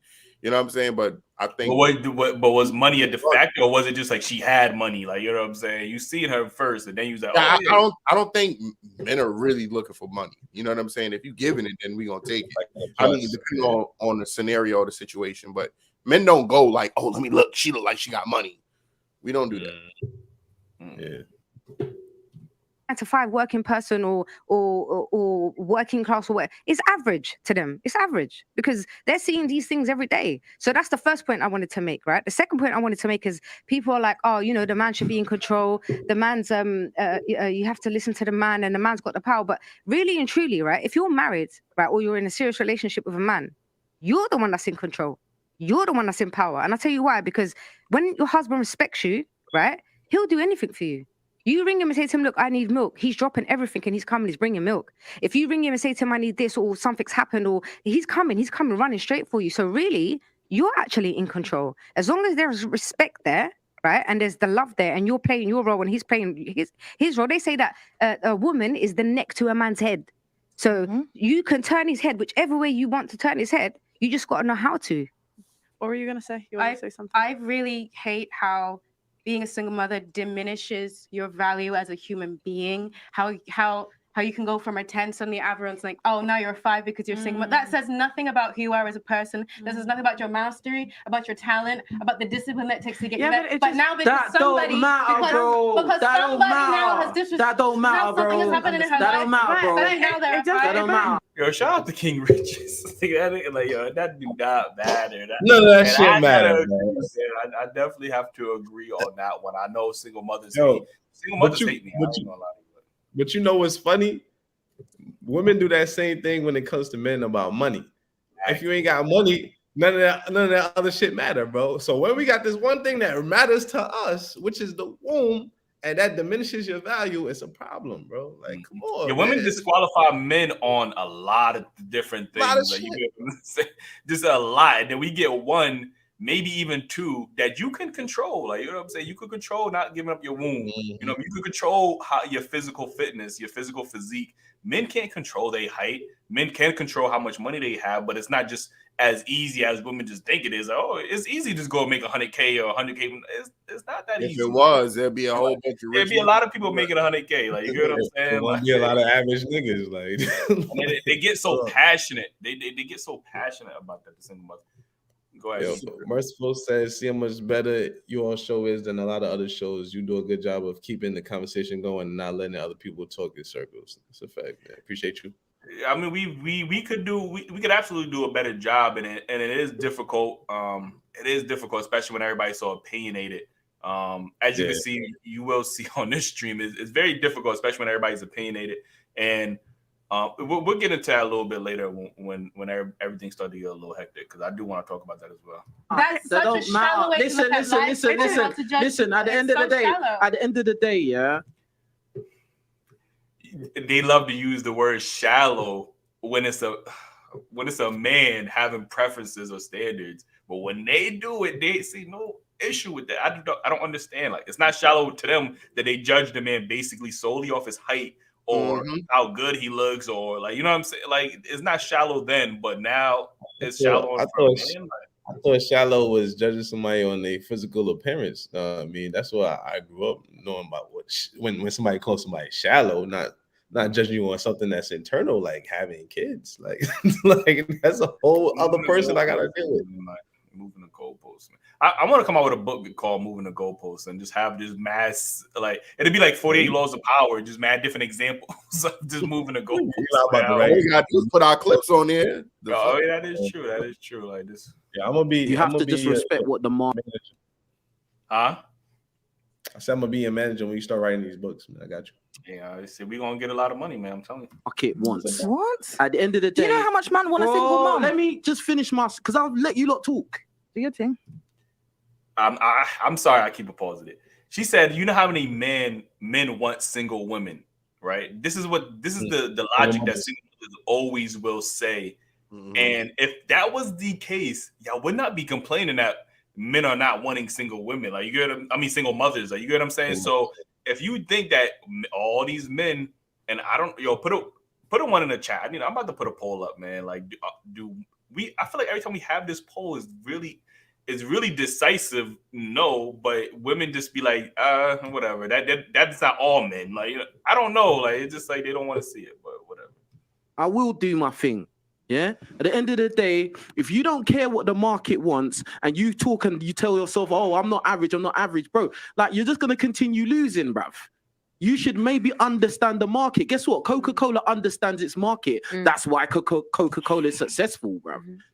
So you can be deluded and think I'm a 10 and this because I'm got money and I went to this school and blah blah blah. Like, bro, I do these podcasts, the same thing. And these women come and say the same thing because I went to this school and I've got money, but the market does not care about that. Yeah, and I'm sorry to say, like, you're saying, oh, but single mother diminishing who you are as a person. No, you could be a great person and be a single mother. You can be an excellent person, but at the end of the day, the market, for the most part, is not going to want to couple up. What market? It depends. What do you mean the market? It depends what market. Men's the market. What's the market? You're not my market. The man in his 40s. Men, I said men. He's not my market. I said men. And I said men. Guys, wrong conversation. Thank you. And it says something about your decision making if you become a single mother. Are you all right? Do you know what? Do you know why I became a single mother? Disagree. Yeah. That's uncalled for. You don't know what. I really want to hear, because she's like feeling to express why she's been divorced and why she's a mother. I gotta hear her reason. But she's saying that so many around. Then yeah, keep yourself looking decent. No, but she's saying so many men want single moms, but she's single. Why are you single then? And so many men want you. Why are you single, bro? And then men are not gonna be like, oh, why are you a single mom? No man walks up like, oh, you a single mom because what? You was married? No, bro. It's like when people say, oh, I'm this kind of black. Police, they don't care what kind of black you is. Police still gonna pull you over. That's the same shit right now, bro. I know I'll be frustrated with it. Master degree, educated, independent woman. I don't know if I could do it. You know what I'm saying? They are scary. Experience. You don't know what experience as a married woman to make a choice to be a single mother. It's either you don't. So I must take. It's either you don't pick the right guys. Oh, it's something about your decision making. Right. Maybe you don't pick the right guys. So abusive women that choose lovely, amazing men that just decide to be physically abusive. This is the them always going to the extreme cases. I find like women always go to the extreme cases, and men do it too. I want to be fair, but you know, in this particular live stream, women will always jump to the most extreme situations. Like, but what about if he was doing this horrible, violent thing? He kidnapped her and took her to another planet, and I'm like, God, bro, not every failed relationship is this horrible horror movie. You know, failed. You know, it's not like sometimes it just don't work. Like sometimes you just, you know, or he just wasn't not every relationship is this ultra horrible, violent, like, you know, murder scene, like, or something, like, you know what I mean? Mm-hmm. Which one? Because I chose that. Yeah. Is that what you're saying? Say that again. So I chose to be a single divorcee because of an individual's choice to be violent. Is that what you're saying? It was your choice to get in a relationship with him. Oh, because I didn't see his psyche. It's like life turns out better if you take accountability for your choices. Sometimes, what accountability are we putting on the man? I disagree. The abusive man made her the single mother. So why is the accountability for him? An abusive man, he's wrong. I agree with you. Okay. But where do we take accountability for the fact that like you pick the men? So maybe sorry, Pearl, I have to say I disagree with you there. I definitely disagree with you there, and I'll tell you why. Look, I'm 38. I'm not a young girl. I've been married and I've been divorced. I've got experience. I've had a kid. You know, I've been there. I've done that. So if somebody gets married at a young age, right, they're young, right? So they're not that clued. Right. Look, let me start from the. We always talk about a problem, but we never ever get to the core of why that problem occurs. But everybody's young. So everyone's young. No, wait. As a young girl, I'm sure you'll all agree with me, okay? As a young girl, we are brainwashed. We are sold a fairy tale, right? We are all thinking, oh, we're going to wear this white dress and we're going to get married and we're going to be in love. And no, we shouldn't have been taught that. We should have been taught the realness. Marriage is very hard. It's a struggle. You got to make sure you know who you're marrying. Look, and also people change over time. Somebody, you can marry them, and when you married them, they were okay. And over time, gradually, they got mental breakdown. They became a psychopath. They became antisocial. But again, we all grew up in the same society, and people have different outcomes based on their choices. So if you make a choice, sorry, can I finish what I'm saying? I think what you're saying, everything that we say has to be within context.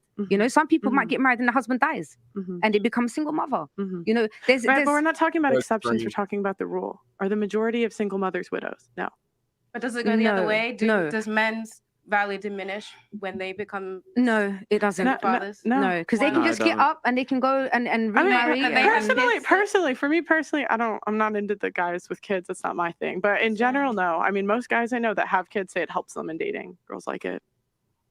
I try to tell you, man, like, guys that have kids, women don't see that as much of a turnoff as, you know, women with kids. Like, you know, that's what you would think. I'm speaking from a dude that was single with kids, who, you know what I'm saying, who kept worrying about, oh, you got multiple kids with one woman, so that means you really ain't over her, or whatever the case may be.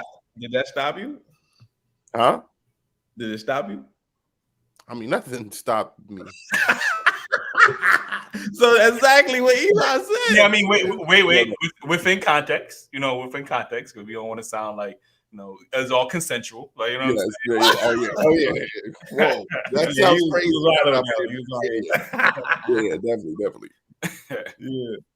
A guy can just get up and start all over again. He can. So there's not accountability when it comes to men, but as soon as it's not about accountability. It's about outcomes. Like, what outcomes do you get? And the outcomes that single mothers have a harder time in dating than single women. That's the outcome. And the outcome for men is oftentimes when men, not always, but oftentimes when men have kids, their outcomes are better. They get more girls because women like to see a guy that can take care of a kid. It signals to us that, like, you know, again, it's not my thing also, personally. Can I add on to that? Because I'm single mother, but I'm engaged. I'm getting married. However, before I got engaged, and it was me and my child. It is so the guy, he can just literally leave and go and start a whole new life, remarry, have a kid. You, however, he's not going to take that kid with him. That woman doesn't has to worry about that child. You're the one who's going to keep that child with you 24/7. So if you try to decide to date, right, it's not as simple. You can't just go out and date. You got to think about your child, especially if it's a little girl or a boy. You got to know who you're bringing to your house. You got to know who you're bringing around your child. And then, like, say for example, you're like, even when you're married, it's the child's own father. He starts to get jealous of that child. He'll start telling you, "Oh, I'm not getting any time anymore." So how do you think a guy who's not even the father of that child is going to feel? Would you want your brother to date a single mother over a single woman? Okay, hold on. All else equal, everybody. Damn, why he interrupted? Because he knew they was caught. Yeah, yo, that's the question that we just. I wish we would think of that question honestly when we have these conversations with, when single mothers and stuff like that, because oftentimes you will find and in that situation they might lie because you put them on the spot. But if you have these conversations outside of putting them on the spot, way. They don't want their son to date us. My mom has even told me like, yo, she would prefer me to date a woman without kids. Yeah, if I want to date a woman with kids, yeah, it's cool. She's gonna support it. But her first option would be for me to be with a woman without kids. That's any mother, like, you know what I'm saying? Like, and I would imagine any father as well. Like, no father wants his daughter to go be with a man with with kids or whatever. You know what I mean? And I'm not saying that most women don't have the children, but a lot of women choose to keep that leverage to control the situation with either government assistance or child support. I think personally that there's a lot of fathers that's willing to take control of their children in multiple situations, but because they don't have the leverage like a woman does in that situation to take control, it's just not happening. Probably so. He wants a person without a child versus a person with a child. That's going to be true, all else equal. The reason why men tend to get away with it more than women is because women are often the ones taking care of the kid. Now, you might think in your mind, well, I know some single dads are really successful, but single dads that fight for custody is already a minority of a minority. So you're already probably selecting for pretty successful guys. So I think single dads, say that again. Single dads that are fighting for custody of kids or can take care of their kids, you're already selecting for a pretty rare guy. Yeah, right, because they don't typically win. No, because they don't typically fight for it. They usually just cut and run. But the reason is, like, I've talked to different attorneys about this, and the reason most attorneys will tell guys not to fight for custody because it's so expensive. No, they won't. I've talked to the lead attorney too. No. They tell them not to fight because oftentimes they won't win. Because when a court is trying to figure out who's going to get custody of the kid, it's very. But he just proved her point though. Like, yo, he's saying they won't. You're not gonna win. You're wasting your time. Yeah, like there's already a bias there automatically. So you want, and this is what women, we have women, even when we had that clip go crazy with the toxic mothers, and there's a lot of women in the comments, oh, well, men didn't need to fight more. Men need to just fight more. Like, fight for Shut up and go to court. Shut up and go to court. And I'm like, bro, do y'all understand how expensive that shit is? Like, like men just don't have an abundance of wealth where we could just go and spend money on lawyers, especially when your lawyer is probably taking the case for free, like, or taking it at a discount, like, you know what I'm saying? Because he's that's the easy one to put on his books. You get what I'm saying? So it's just, I hate that argument is always disingenuous, and I've heard that as well from different divorce attorneys, which we need to have a couple of. I know obviously we have lead attorney. We need to. I actually want to get a panel of like divorce attorneys and have a whole episode, man, because I think that'd be very informative, man. Let us know in the chats if y'all would want to see that, man. Very expensive. And a lot of times it's like, do you want to waste your life savings when you're most likely are not going to win? No. None of this is true. Okay, hold on. You can look up all the numbers and all the stuff if you want. The reason why men typically don't fight is because because if they fight and they're in a bad place to win because they haven't been taking care of the kid, they're not going to have a good outcome from the judge. When the judge is looking, let me finish. I haven't finished the point yet. When the judge is looking at who gets custody, it's not about who puts up the better defense in court, who's got the more expensive lawyer. It's who spent most time with the child. So if the mom has spent 95% of the time with the kid, doesn't matter how much you pay to a lawyer, you're not going to win custody. She would do it. She's a housewife. When men do fight for custody, they win 60% of the time. But the problem is, like, women can make it so the dad doesn't even see the kid and then go to court and then say whose fault is that? Wait, hold on. Wait, no. Wait. Stop. Hold on. You just went on a whole spiel about take accountability for your decision. He is a feminist, ladies and gentlemen. So his fault is definitely a little bit more biased. You know what I mean? But it's what the fuck? Like, whose fault is that? Like, and that's another example of not holding women accountable. I understand men obviously need to do a better job of staying in the homes. But if you're saying, if you know that women are purposefully withholding their child from the father, and you're saying, well, you know, whose fault is that? It's your fault. Like, not like, you know, that's wrong. Instead of you calling her out, like, you know what, women need to stop doing that. It's just say, well, you know, and that's why I respect Pearly's point of view, because she's not biased. She's just saying hold women accountable, and if a man does this, he's wrong as well. I fucks with anybody that's, you know, just straight to the point. They act like men break in the house and steal the kid for the day and then bring it back. Like, yeah, wait, is that? I mean, that's still considered, that's kidnapping, though, right? Would that be considered kidnapping? I mean, that is your kid. It's breaking and entering for sure. Kidnapping. So they might tie that all together. Yeah, you're right. Saying what? Is the mom playing hide and go seek with the kid? What do you take mean? accountability? What do you mean when you say the wife has made it so the husband can't take care of the kid? Well, you've never heard of cases where women don't let the dad see the kid. Hold on. Wait. Earlier, you said we weren't going to talk about exceptions. You want to talk about the rules. So don't give me the hide and go seek with the kid. It's more common than you think. You're still, you see how you're being snaky there when you say that? It's more common than you think. How often do you think a mom is hiding the kid from the husband? Give me a percentage. Give me a percentage. What percentage? That's a good question. I don't know. Because in the UK, if that be the case, and I work in the industry, it's $275 to get a C101 application to go to the court for contact for your child. It isn't what it is in America. It's very easy. I can go out and do a bottle for $275. So I don't want to hear that excuse, because I can go to court and police can turn up at my door if I go against that order. That's what I'm trying to say.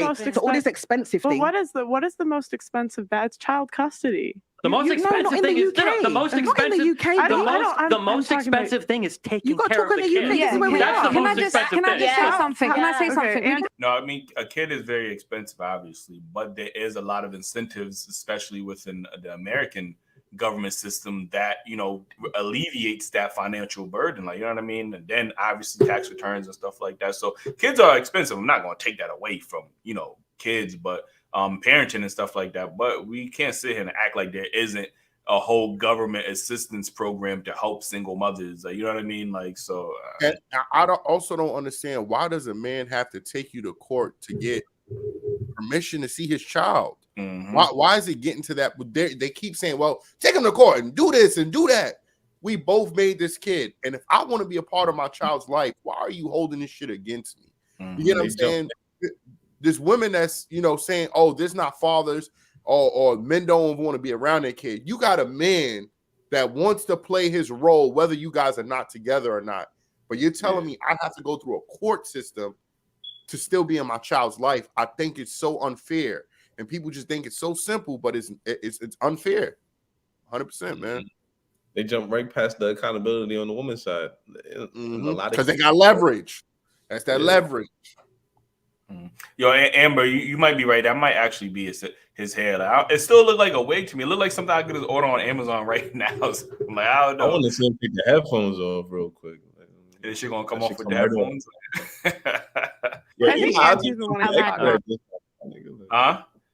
I think you'll be an expert at this by now. Like, you can't. That's what I'm saying, bro. I think I seen that in the warehouse that I get my wigs from. Like, you know what I'm saying? So I've had my hand up for so long.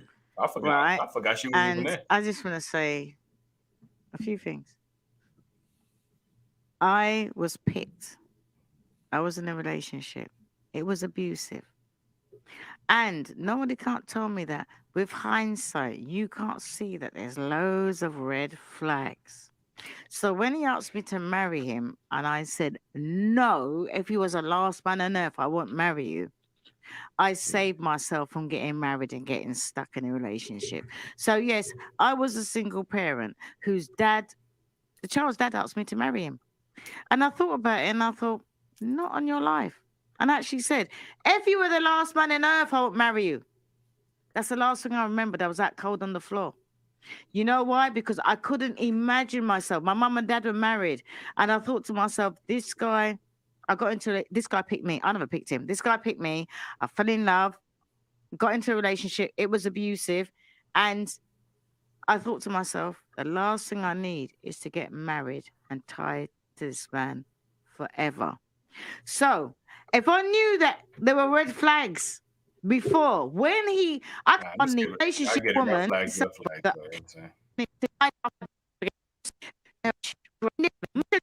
English. I'm Caribbean. That you wear. Intelligence don't make you more than average. Education don't make you more than average. The clothes that you wear don't make you more than average. The podcasts you go on to do not make you more than average. It makes you popular. I'm talking. Let me finish. Let me finish. Let me finish. Let me finish. I can't expand if I don't finish talking. No, because I'm English. I'm Caribbean. I'm not African. So shut up and let me finish. When I finish talking, I've been sitting here. Africans are the best. My ass. You're gonna get high blood pressure. Africans were the best. They won't be on here talking. Niggas out here having a whole diaspora war. Like, goddamn, what the fuck going on? Like, I was saying, like, yo, that's crazy though. Bullshit. Speak for yourself. Say that you are the best. Relax. I'm not with that. I'm not with that. Listen, Rocky Riches, right? Stop.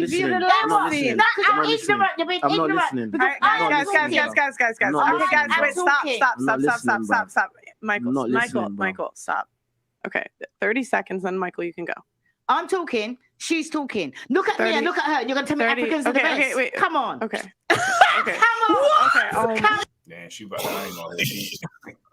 definitely violated on that one, bro. She going on. I ain't gonna hold you, but what disappoints me about it, it's like y'all having a conversation, and I get frustrated with this where black people try to prove which I'm blacker or I'm better.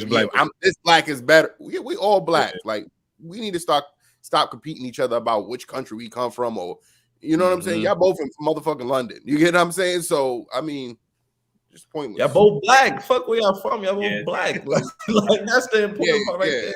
You know, there's so much. It's just so much like division, man. If we don't have a gender war, we got a diaspora war. Then we got a light skin versus dark skin war. And there's just so much division and subdivisions of the division. Like, you know what I'm saying? It's just like, it's unnecessary. And you see how easy it is? You see how easy it is, though? 2 words, bro. Africa is better. And it's a whole war right now. Like, they don't even want to have they're not even talking about the conversation no more. It's a whole argument. It's disgusting, bro. They're madness, you hear me? That's how the UK people say it. Like, I don't know. Bro. Come on. Make sense of that nonsense. Come on. Okay. So you said look at you as in you, and then look at me as in. And this nigga just enjoying this shit. He just looking at like, and that's why the motherfuckers be laughing at us. Me. You're saying single moms are average, right? And then you're a single mom, and you're a lot older than me, and you're saying look at you and look at me. Seriously, auntie. Are we going to be realistic right now? Africans are the best. Right? Africans are the best, right? You're going to put yourself up against me. Now, I was asking Richie. Hang on. I was asking Richie. King Riches. Sorry, I don't know. Say it properly. King Richard, the African man. Esther, wait. Okay. That's a violation. Don't disrespect African people. No one has ever disrespected disrespecting African people. No, I'm not. You are disrespecting African people. I'm going to disrespect African people. Because you are not African. He is here saying that African people are the best, right? I'm not disputing his point of view. I'm going by what's on the stage. And I'm saying, look at you. Right, with your knowledge and your Africanness, and look at me, and you're going to tell me that Africans are the best. I'm not saying that what he's saying is wrong. I'm saying that talk about what we've got here. Talk about the sense. Talk about the brain work. Talk about the educational and the professional speaking. Okay, we have heard. Come on. Okay. All right, I'm gonna take a second to read super chats. I'm sorry. Okay, guys, like the video, subscribe to the channel. And especially like that is the most important metric that YouTube uses to push out this. She is loser single mom. Jesus Christ. About us now. You got beef with British people? You said we can't. You're not even British. Fuck off. No, I'm asking the question. I'm gonna be honest. I didn't know. I walked around today, and as soon as I heard someone say the word Tuesday, I wanted to fly the fuck back home. Okay. Jesus Christ. Look, I'm trying to get out of this country too. I'm just kidding. I love my British brothers and sisters. No offense. JB Quinnen, nobody wants to and yeah. I didn't get. Okay. Go ahead, Michael.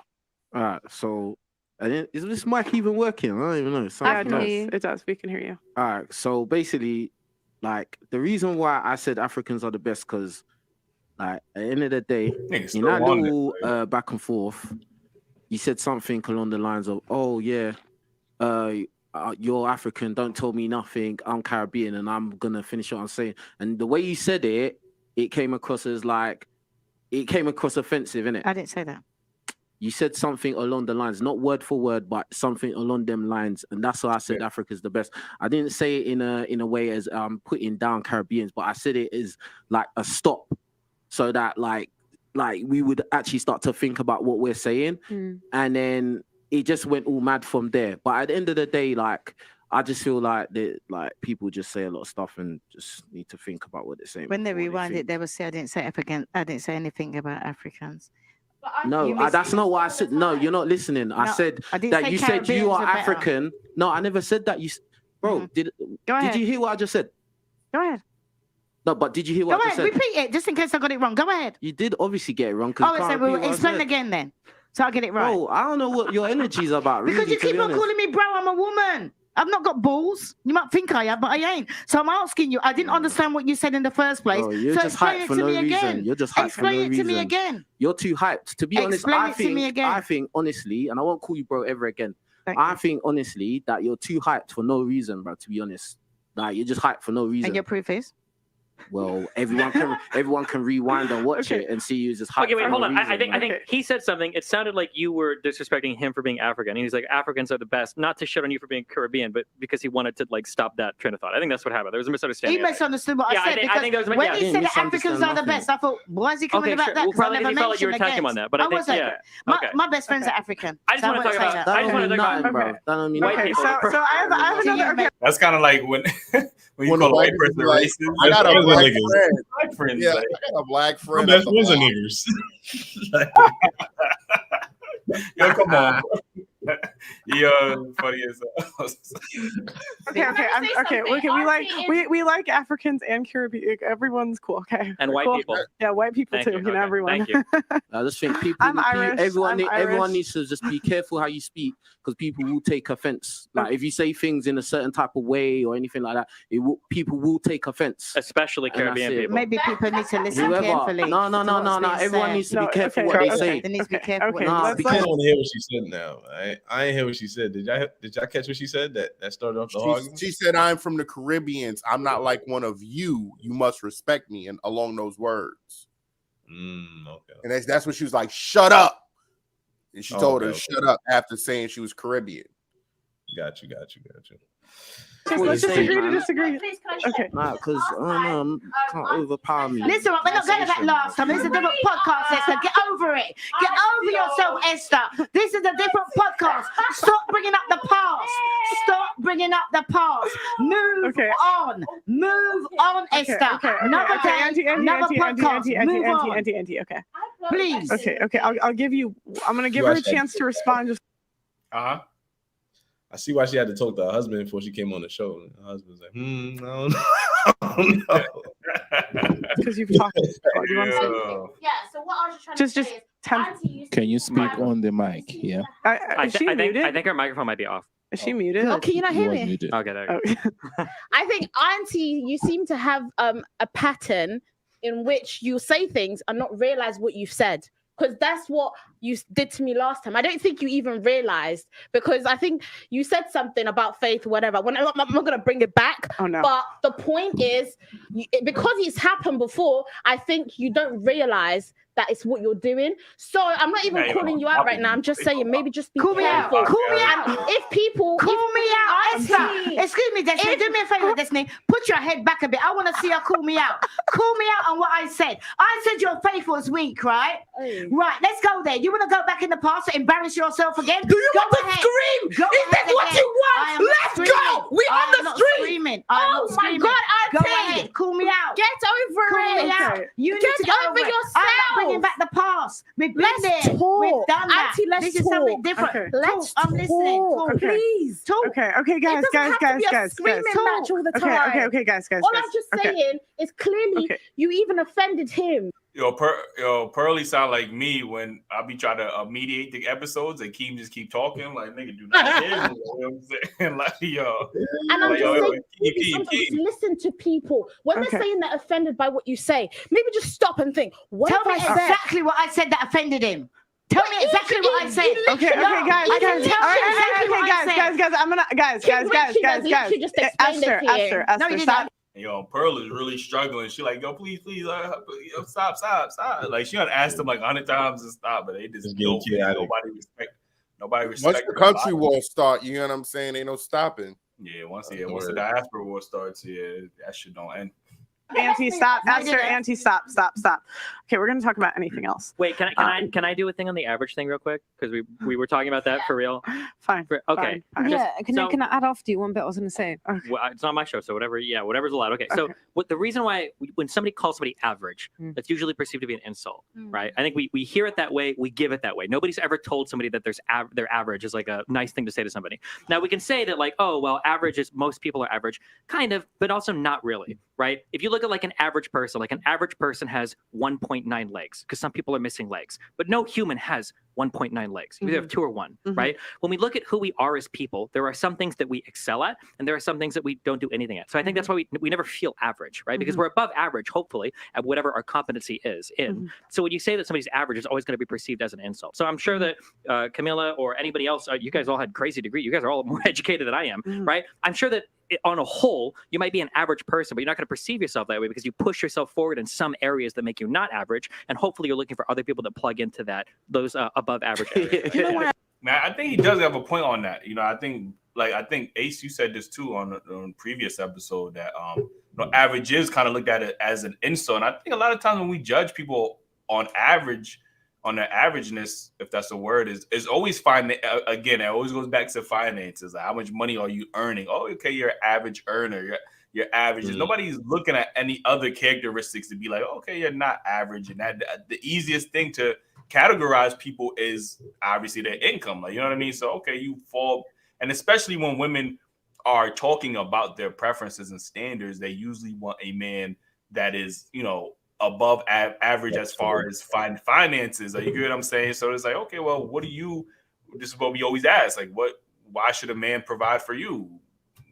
Obviously, we just get because I'm me, or, because I bring everything. There's all these other excuses, not excuses, but things that don't add value to a man per se or a relationship. You know what I mean? So you think you guys would have a problem being called average? No, I don't. At this point in my life, I am average. Like, but that's not saying that's not where I'm going to be forever. I want to strive to be, obviously above average, but realistically, right now, I'm an average person. Like, do you think a person making $100K a year is average? I mean, the way women talk about that shit, it must be that. It must be average. Like, you know what I'm saying? I believe this average as fuck. I mean, maybe not 100K. No, I don't think, because when I look at the medium income for most Americans is about 50 to 60,000. That's what I'm saying. Average is when you add up everything and divide it by whatever was in that category, right? So if most people are middle class, right? Because middle class would be about 50,000, right? That average is not the worst. That doesn't mean that you're poor. You know what I mean? Average is you middle class, you doing your thing. You know what I mean? You're just not in the upper class. That's it. But you most people are average. Sure.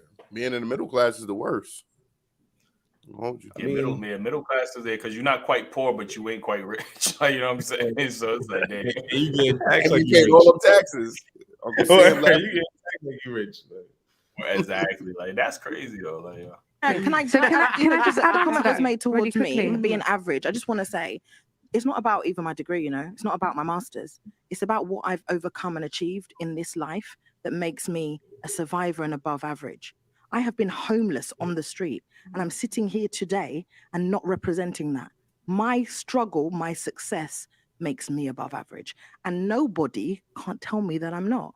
Because if that's what I need to tell myself to get up in the morning and do my shit, that's what's going to have to happen. That's all well and good. Okay, can I say that, please? That's all well and good. One second, I did want to say something. Hold on, bro. Like, hold on, bro. No, listen. One second. Listen. One second.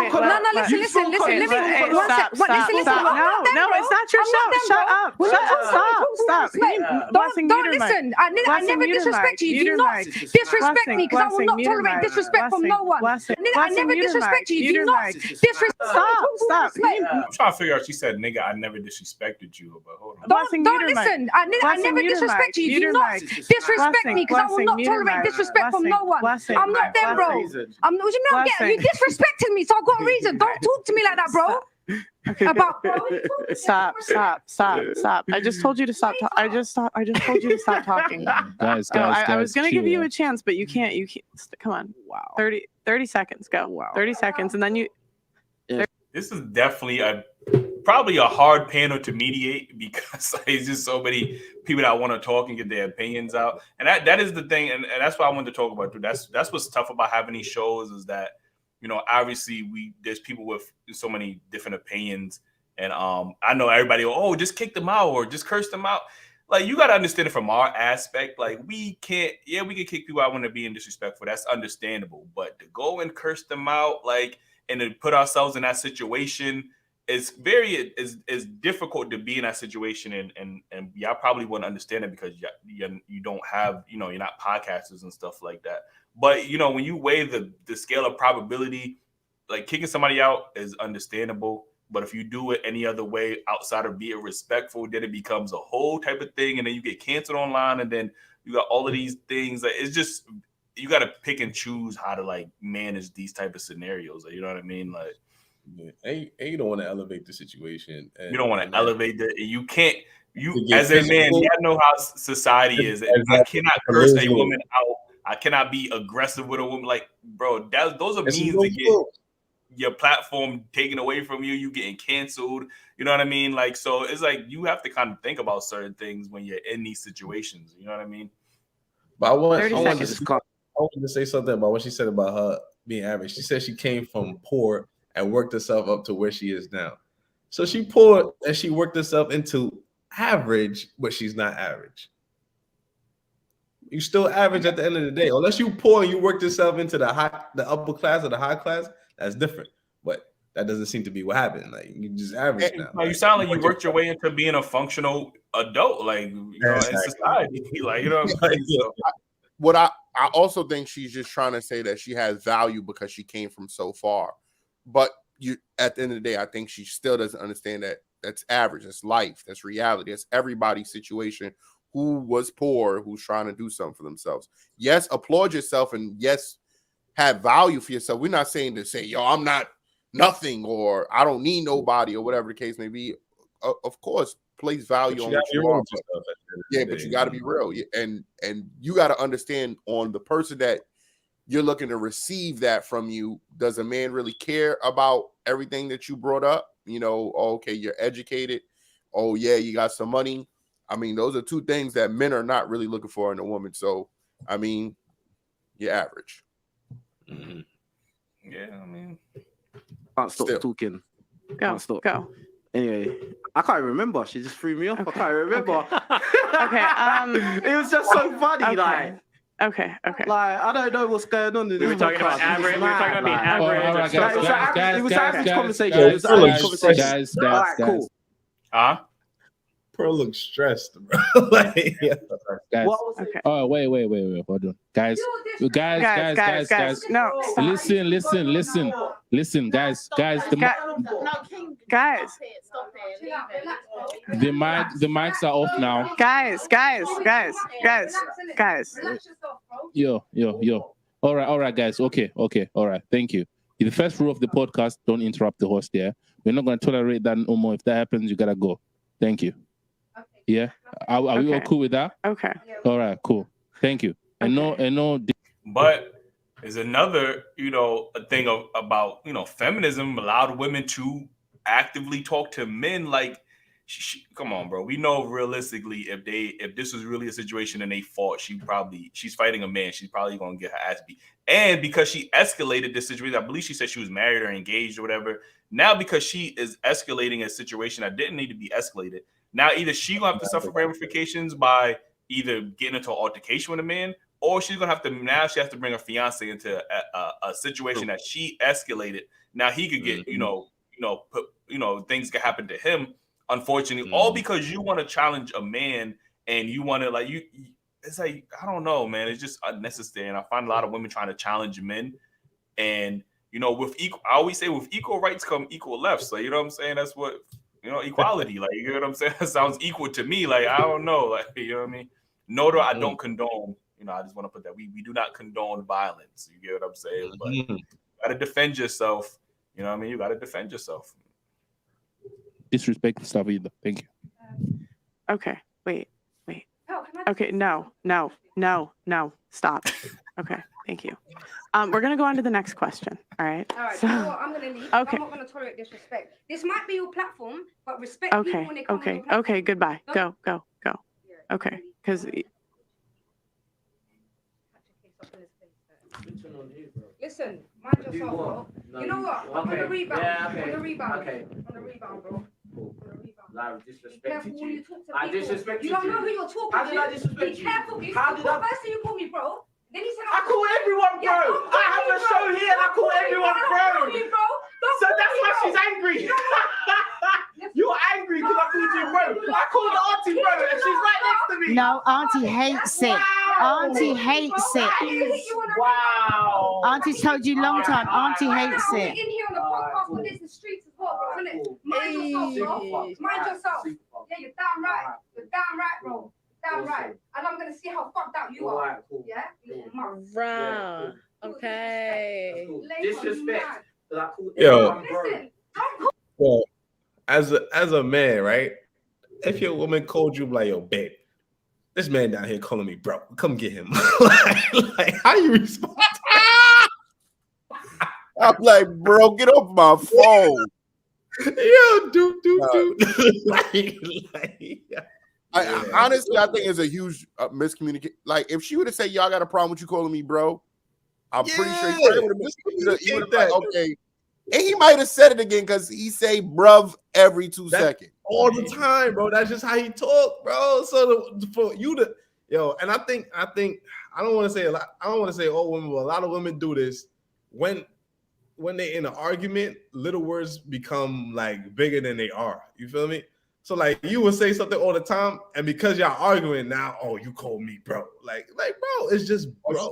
Like what are you talking also about? holding on to the animosity of the prior issue. So they already had auntie already said she had a problem with him saying the bro, and he still said I won't call you bro again, and then he called her bro. So she's oh, I thought you not calling bro, but you calling me bro. Now it's disrespect. She's holding on to another woman's animosity. She's never called her bro prior or made the mistake of even speaking to her. That's no reason for her to be acting how she acting, bro.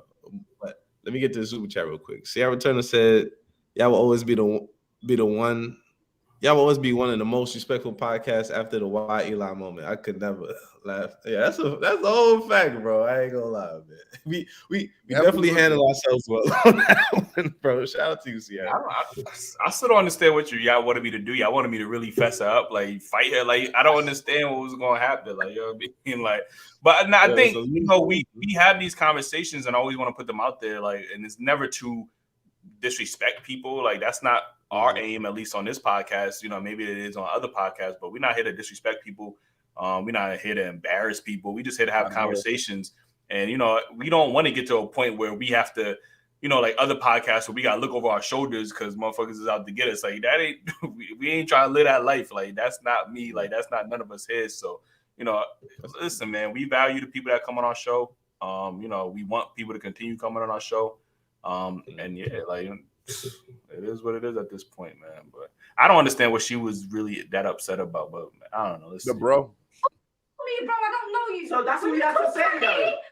That's what we have to say. You don't mug. But that's what we have to say. You're just embarrassing yourself. I'm embarrassing myself. Do you know something, right? Do you know something, right? Excuse me. What's your name? Hello, young lady. What's your name? T. Do you know what I'm gonna do for the first time ever? I'm gonna fucking follow you. See you later. Jesus. I asked to speak before him. Okay. Look at your issue. Stop. You're doing it again. Okay. Oh my God. You're oh my God. Okay.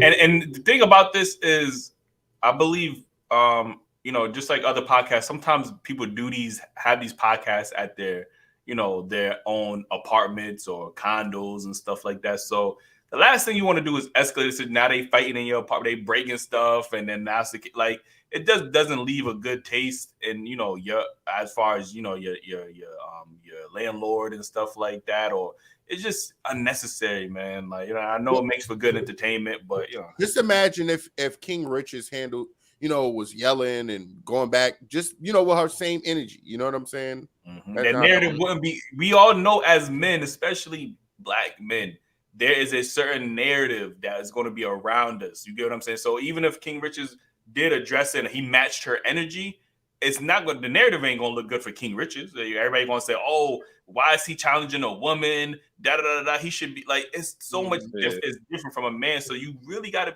You really got to sit there and not tolerate it, but try to de-escalate the situation or not elevate the situation to a point where she got to get physical with you, because she hit him.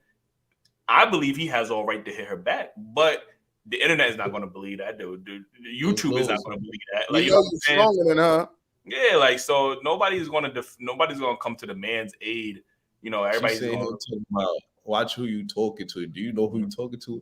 You ain't the dangerous one. You probably talking about your man or somebody that you got to call, bro. He like, if y'all go at it right now, I got another thing to bring up. If he was going at her, the women in the room will also say, they'll be going at him. You're a man, blah, blah, blah. You shouldn't be doing that. But not one woman in that room is saying, hey, get out of here. I understand y'all have a disagreement. Let me protect this black man. Where's that energy at? Or you overreacting? Nothing. They ain't saying nothing. Look at her. She was talking crazy the whole show. Look at her. She's not even looking at the woman. She want to say she out too, because women click up when it comes to them being fessed up. You get what I'm saying? So they're not gonna hold her accountable. They're in an alliance right now. They like the Justice League in that bitch. Yeah, that's a great point. Like, I'm glad you called that out. That is a great point, because where's the protect black man? Like, you know what I'm saying? Like, where the black women coming to his aid and like, yo, sis, chill out. It's not that serious. Like, you know what I'm saying? They quiet as fuck. Did he defend that other African woman as well when they went at Africa? Where's she at? She loving it right now. Like, you know what I'm saying? Yo, what the likes? Yo, make sure you hit that like button, man. Like, I don't even know what the like. Somebody let us know what the likes at, man. But if you still watching, if you still tuned in, I know it's a little later than what we normally do, but we probably got 186 likes right now, man. We gotta get that all the way up. So if y'all here, man, just hit that. Take 2 seconds to hit that like button, man. If y'all wanna support the show, send us any super chats. We're reading all super chats. Get the merch, Dailyrapupcrew. Dailyrapupcrew.co, man. Make sure I cop the merch, and make sure y'all join our membership, man. So you're always saying, why are you making this? Blessing. Because you're a mom. That's why you're a fucking mom, bro. Oh my. So much masculine energy. You in there? I'll smoke you myself. You dickhead. She would smoke her. She would smoke him herself, bro. A man can never tell no woman that. Wow. Yo, he be in jail right now with those words. You fucking dumb. You fucking little mug. Wow. Yeah, damn right. Wow. Teach you a lesson next time. You're fucking mug. Young lady. Mug. I'm gonna see how gangster you are out here. I'm gonna beat you up. See what I'm saying? I'm gonna hit you out, bro. This is live right now. This is live right now. That's mad. I'll see you soon, bro.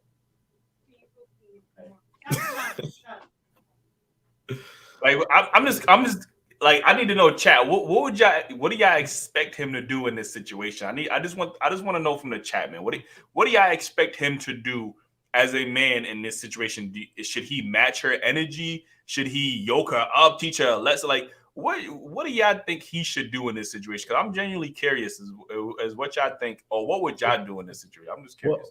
Better question. What should Eli have done in that situation? Man? What would Eli do? Like, yo, what would Eli do? Like, you know what I mean? I'll do the same thing King Rich is doing. Fuck you. I ain't about to fight no woman. You know what I mean? Like, for what? Like, because I call her bro, it's really not that deep. Like, you get what I'm saying? Like, yeah, that's crazy. You need to stop You keep over talking. Get out.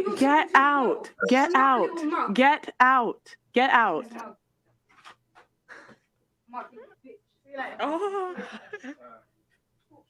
Shit. How many bodies you got, bitch? Oh my god, get out. Get the fuck out of my apartment. Get out. Oh my god.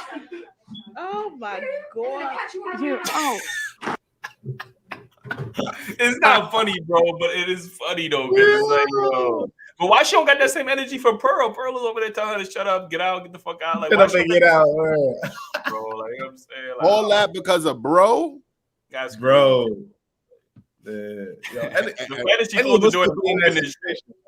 That's also women that's comfortable to know that they got a man that's willing to come defend their stupidity. I ain't gonna hold you. That is true. Very true. And you know, it's crazy. She was logical at the beginning of the podcast, and then she turned into this. It's really hard to believe that somebody want to wipe that, bro. I ain't gonna lie to you. Listen, according to her definition in the beginning of the show, she did say she was a feminist. According to certain guests on our show, she just displayed attributes that would make her not feminist. Like, you know what I'm saying? She looks very violent. Argumentative, like, you know, she ain't threatened with weapons. She got weapons at home. Oh, that's a feminist right there, according to the guests that be on our show. You know what I mean? Oh my god! And because of feminism, we have women so comfortable to be able to disrespect men with no ramifications. You know what I'm saying? So. Okay, hold on. Can I just, for my own safety, who are we allowed to call bro here, and who are we not allowed to call bro? I just want to know. Get the fuck out. Blessing, go lock the other side too. Blessing, lock the fuck. Yo, the only reason was because she kept interrupting me. Jesus Christ. Look, I don't. Oh my god. I don't even think I never heard Pearl like curse before. Like, that's crazy. What? Can you go check? Just go double check. Go. No, but okay, that's fair enough. But listen, look at the difference. That has never I've never had anyone walk off or kicked out. I think best is we move on quick. But think about it. What did I actually say that was disrespectful? Okay. Yeah.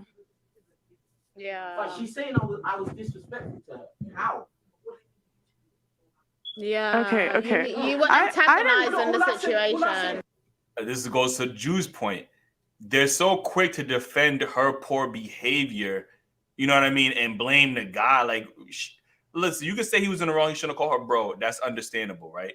But she was clearly doing too much. That's understandable. I don't even think that's understandable, bro.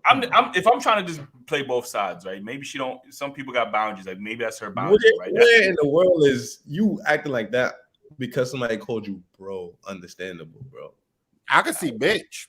If he said bitch, then she had all right. If he would say bitch, hoe, something actually disrespectful, then cool. Bro is a term of endearment, bro. Like, that's bro. Like, what the fuck? Come on, bro. That's not you can't describe that as understandable, bro. All right, that's fair enough. But you see how the women are so quick to justify her poor behavior, and this is what women often do. She's not even there no more. They can hold her accountable. She's not even there. I can see maybe they were scared because she got riled up. They didn't want to hold her accountable because they felt like she was one of. I don't know, but she's not even there no more, and they're still trying to justify her poor behavior. That to me is inexcusable. I don't know, man. You kept going. Okay. We're gonna guys. Okay. Is she gonna be like waiting outside for her? Bro, I'm a little scared. I don't want to die in line.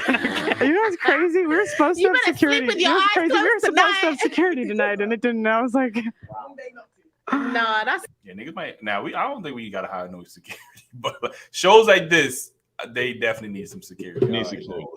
And the actual security, not the like your homeboy, like, you know what I'm saying? Like, yo, you need people that got tasers on them. He got the what? If he got the shoes, then you know what I mean, he could do security. Nigga, that shit ain't gonna help out if that shit ain't registered. Like, you know what I'm saying? Like, it should be gonna indict both of them. Like, you know what I'm saying? Like, scary. I'm sorry. I was scared. Yeah. The only reason I was gonna let her talk is the crazy thing, but she kept interrupting me, and I was just like, if you're gonna keep interrupting me, you have to go. Like, I don't. I don't think she could hear you, honestly. And you didn't call her name as well. No, she could hear. She just kept. No, she. I give up. Still defending. Back to Still business. trying Back to business. You know, Esther, they're saying that Esther's the sane one in this podcast. Okay. I can't believe Auntie Jenny was worse than me. Just saying. Okay, hold on. We shouldn't shit talk anybody if they're not I'm here. not. Okay. I'm not trying to be fair. look at. I didn't think anyone was that crazy until she started. Yeah. Okay. My next question.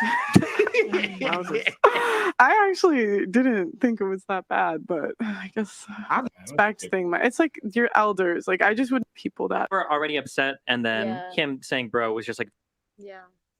And I think it's because you kept antagonizing the situation. How? She was How? like, "Don't call me bro." You're like, "All right, bro." Did I? Yeah. But that's the thing. I don't even think when I'm speaking, like, it's just my vernacular. That's just how I speak, innit? Like, so I'm not even thinking like, oh yeah, I'm trying to push her buttons. Like, all my thing is that let me say something, because at this point I've said the least out of everybody. Do you get what I'm saying? So I was just trying to have but Auntie said the most. Yeah, but she wasn't the one talking. Yeah, but she wasn't the one talking at that moment. At that moment, Okay. exactly. That's Okay. the moment I'm talking about. So we're gonna. Are we still live? Are we still live? This is Clips the, is mad. this is the I'm most. skipping through a little because they just repeating the same shit that we already just said. Yeah. That was mad. You know the crazy Destiny. The crazy thing is, I've never had a kick out. Oh. I have never. I know. I was like, what? Is London the Miami of Europe? No. Ooh. Okay. Oh my God, that's Can not- I just feel like this is such a lame question No, to follow skip it. that? Skip it. Can I was gonna Hit say, it. can women respect a man that they make more money than? Do you guys think?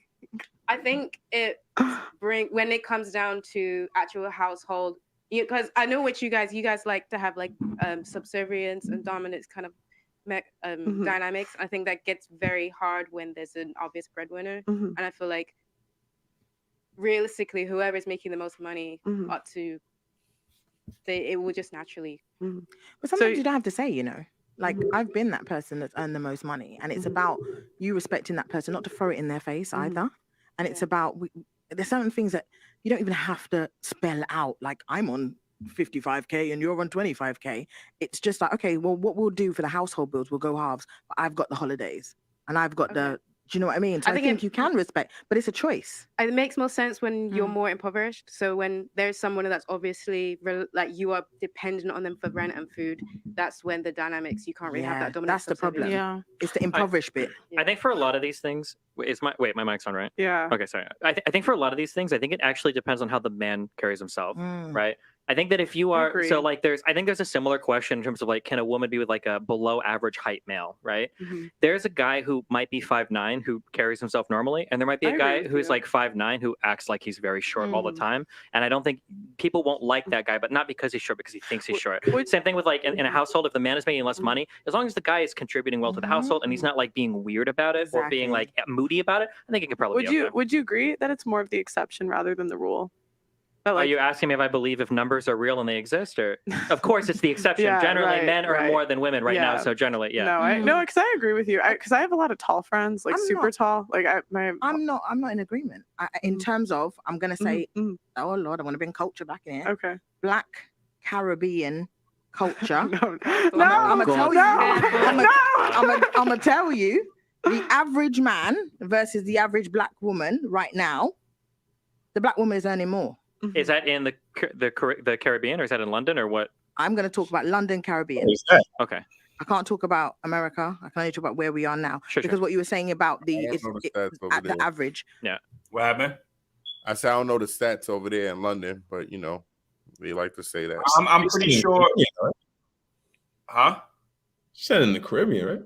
No, she said in London. No, she did say the Or- Caribbean, and then when he asked her, she said the Caribbean, like people, the Caribbean London people. I don't know. She made it. Let's go back. Hold on. Yeah, rewind. Is that in London or what? The black woman is earning more. Is that in the Caribbean or is that in London or what? I'm going to talk about London, Caribbean. Okay. I can't talk about America. London, I can only talk about where we are now. Because what you were saying about at the average. Yeah. All I'm going to say about this is everybody, please do your research, because one thing that women like to do is they like to say this stuff, and then when you look it up, it's just farthest from the truth. Like it's like we let people dictate certain narratives, especially amongst black men.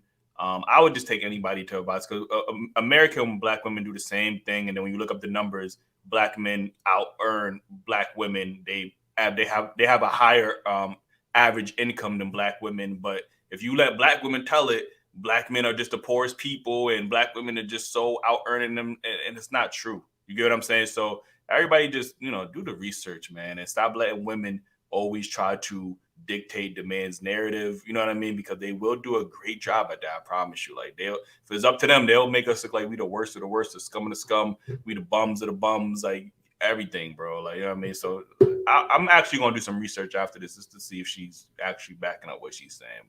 But she's so specific too. Like she's not even saying black people from London. Now she's saying black people from London. That's Caribbean culture. Like she's like, where do you even find those statistics? Like, Yeah, I understand. What does she mean London and the Caribbean, or is she saying London people that's Caribbean? The Caribbean people that's in London is what I think she's referring to, which still might be capped. Probably. I don't even know how you even find those specific numbers. And women, it'd be women that have like one or two homegirls that make more than their boyfriends or some shit. Now they swear that that's the situation for every relationship. Like it is like, bro, no. Like, you know what I'm saying? Majority of my friends is doing that. Yeah, you got two friends. The fuck? Yeah, exactly. Like, you know what I'm saying? Two friends. And I also think they equating education to finances when women don't even go in the fields for what they went to school for. You know what I mean? So it's like just because she got a degree, when they leave in all this debt too, they forget about the debt that they bring into relationships. It's always we got the most education, or we out educate y'all, which is actually true in America, that women do out educate us. But it's not as large as they would make it seem. Like, oh, it's just so significant. Like, you get what I'm saying? Like, they out educate us, number one, because there's more women than there are men in America. So and there's more grants, more loans. Yeah, like there's more grants, there's more scholarships, there's more loans readily available to black women than there are to black men. And this, you can look this up, man. Like, I've talked about this, like a ton on this show. But yeah, just do the research, man. Hardly meet men that earn more than me. Yeah, actually, I'm sorry. I gotta be. Let me qualify everything. Anything I say, anything I say only applies to America. 419 business. Your money is not legit, man. So do you feel like you couldn't submit to a guy that makes more than you, or less than you? Sorry, less than you. Oh yeah, I could, but again, it's how he carries himself. Yeah. Do you know what I mean? I really think it's about how he carries. Yeah, and if you it's not even about position, because it's about money. And when you get into the relationship, I think what's mine is yours and what's yours is mine. Maybe I'm wrong, but it's one pot now, no? And we're all just as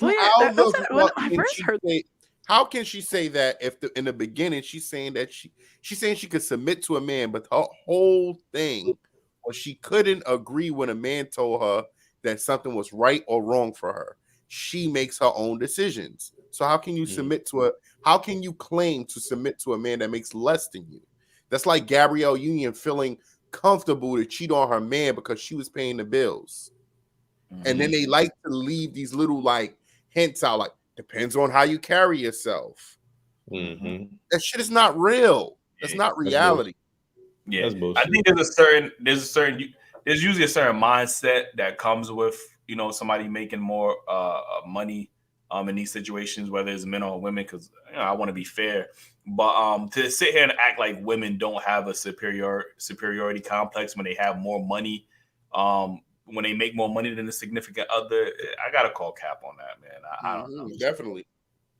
For this conversation, I was always confused because I'm like, don't you guys have a joint bank account? Doesn't it go into one? Well, that would be ideal, right? Yeah, that's what I would think. That's why. But apparently, people have joint, and then they have their own that's little. what I found out later. But like when growing up, everyone I knew always just had a joint bank account. But does that mean you've got one foot out the door then?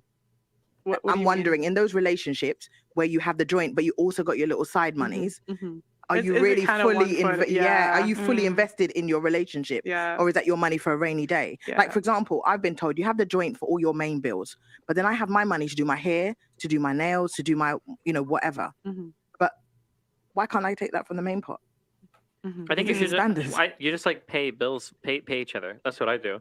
Like I tend to pay a little bit more in rent because I outer my partner. So she'll just send me like, I think our rent's like $5,000. She'll send me like $1,000 or $2,000 depending on what our agreement is, and then we'll just pay rent like that. And then everybody keeps their own money and they do their own thing. But if you want to do like a vacation or a special thing, then depending on who's got the most money or who earns more, again, it should be a team. You want to do things together. So like that's what I would think. Like, wasn't it? But why wouldn't you just have one bank account? If the problem with one bank account is what you have to be really careful about is it's easy to lose track of spending, and the last thing you want is for money to get in the way of a relationship. Easier to track it. Yeah, well, it's just like it's a thing where like nobody might mean anything bad, but maybe I'll be stereotypical. I'll say the woman. Maybe the woman loses track of how much like hair, nails, mani-pedi cost or whatever, and then all of a sudden the guy goes to check his bank and he's like, "What the hell? I'm missing like $500. Like what's going on here?" And the woman's not even thinking like, "Oh, I'm spending all this money." She's like, "Oh, I got this much here. I'll spend it." Yeah, and I think that's the thing you got to be careful of. I think joint bank accounts can work, but you got to be really, really careful tracking like the spending so somebody doesn't like build resentment. I think. You might as well just not do it. Huh? It's the first thing he said all night. I agree with. You think? I mean, I personally, I don't think you should. I just think it sounds like too much of a cluster. You wouldn't do it in your relationship? No. Really? Why not? Because of what he just said. I don't want that confusion, man. Like, come on, man. Like my balance just decreasing because of hair, nails, backs. It's the collective balance decreasing. Huh? It's the collective balance. Nah, but like it still doesn't work. I just think it's confusion. We'd have to keep receipts, track of everything. Like, nah. I think if both parties are making a lot of money, I think it's okay because you guys are rich or whatever. But when you're like paycheck, man, if you're like 3 or 4 days out from payday and your account is broke and you want to go out and get just like some kind of food. But that's my thing. If you have a joint account, it's no such thing as your account is broke. It's our account is broke. Like, you know what I'm saying? So it's like, I think a joint bank account will be very beneficial. You know what I mean? In a relationship, I don't. When you start to look at it like, oh well, she's taking away from my money, even though she's putting her money in there too. It's like, I don't know. I do think joint bank accounts is beneficial, but I also agree with having separate bank accounts as well. I don't think every dollar I have should be in the same account.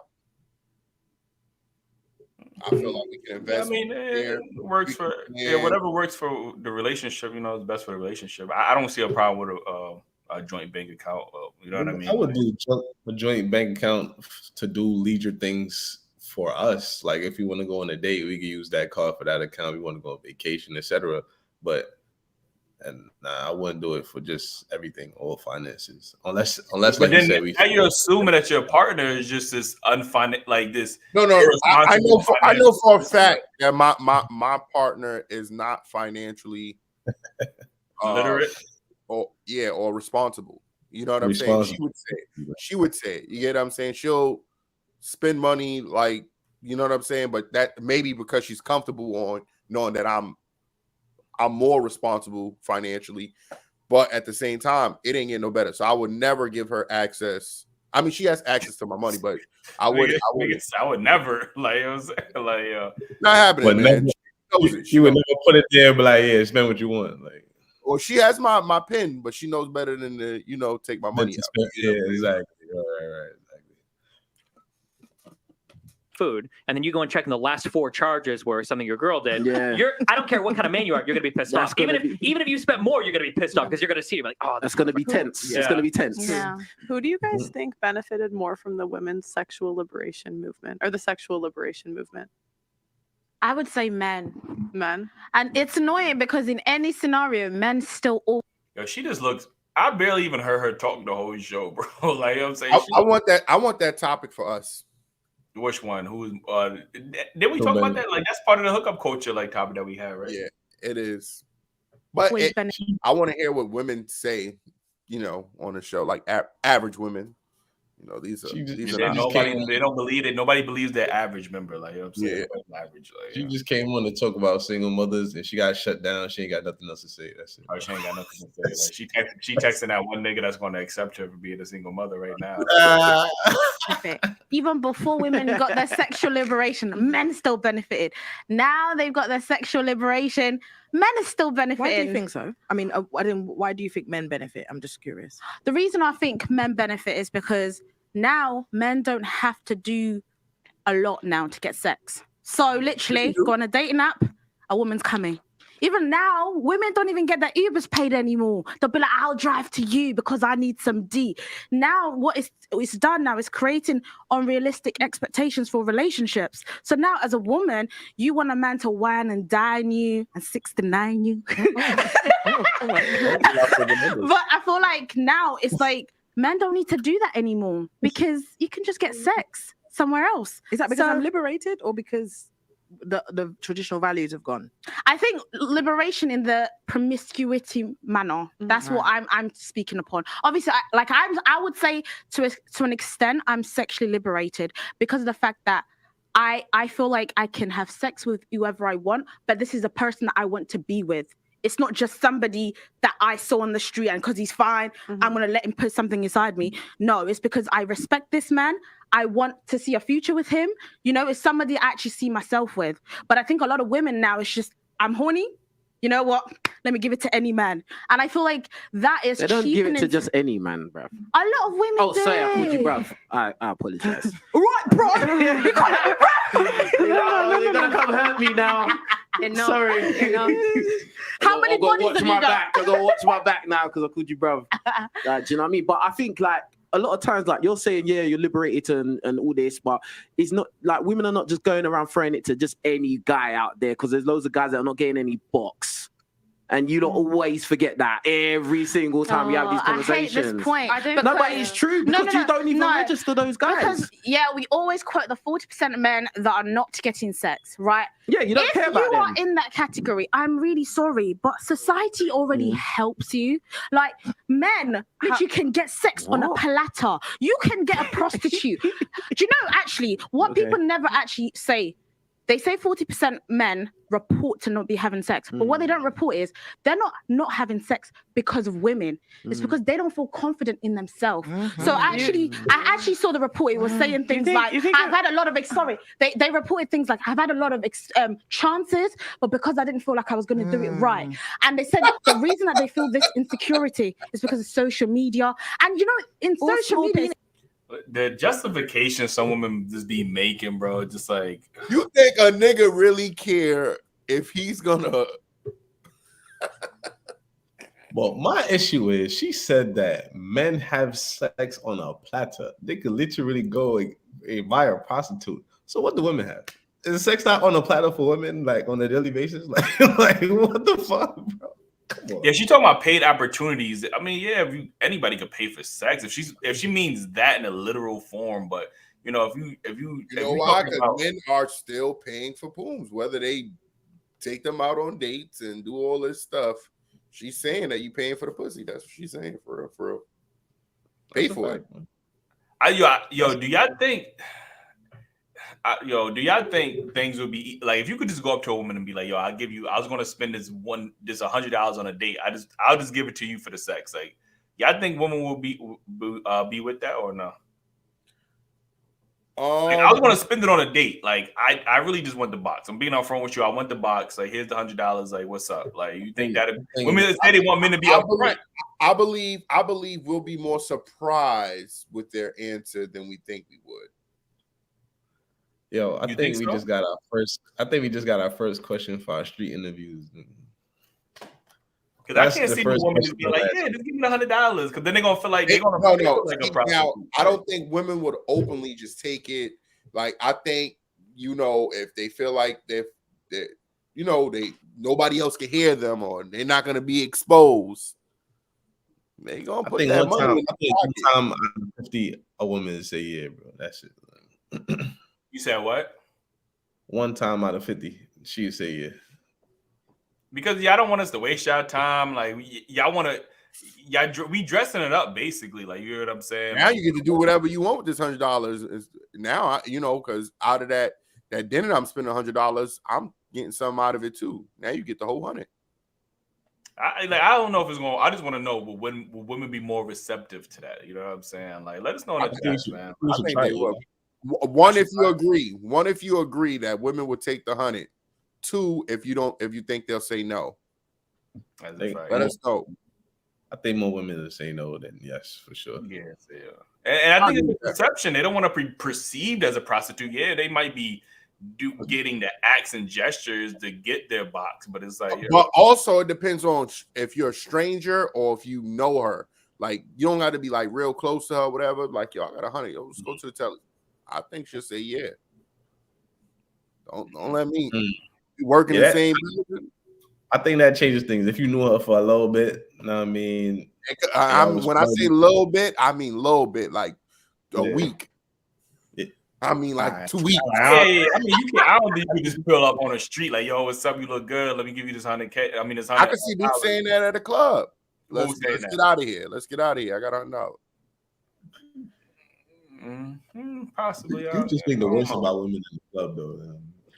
We might have to do like a social experiment and just like be in disguise or some shit. I'm gonna have the fucking blue wig like Destiny and just be in the disguise like, yo. You gonna have to get the Jew bid. Oh, with the Jew bid, yeah. Then I have to get the Keen veneers, like, you know what I'm saying? Like, yeah, I'm gonna be a whole different person. They ain't gonna believe that you just got these. Is really, because if I have a small willy, then I'm not taking it out. But I feel like even if you got a small can I just get wait, it. Esther, I just want to understand what you're saying. You're saying these guys have women that are down, they're ready to sleep with them. Okay, wait. So these 40%, let me just I just want to make sure this is what they said. Okay. I read the report. You're telling me these 40% of men have guys or girls not guys, girls ready to sleep with them, and they're just saying, you know what, I don't feel good about myself, I'm not going to. No, I'm not saying so many women want to have sex with them. Okay. I'm saying these same men reported that they've been in situations where they could have had sex, but they didn't feel confident in themselves to say, you know what, I can do this. Right. And you know where the insecurity actually comes from? Other men. Men go out talking about their gay. Bro, she's just talking to her ass right now, bro. What is she saying, bro? She don't know what she's talking about. Like, okay. Oh, I've got this. You know, I can pull any girl. It makes other men actually feel insecure in themselves. When actually, in reality, women will have sex with any man as long as you fulfill her needs. It doesn't have to be sexual. It can be emotional need. It can be for yourself. Huh? It's financial. You're talking about financial. Right? If you fill her financial needs and she on her knees. You pay no bills, man.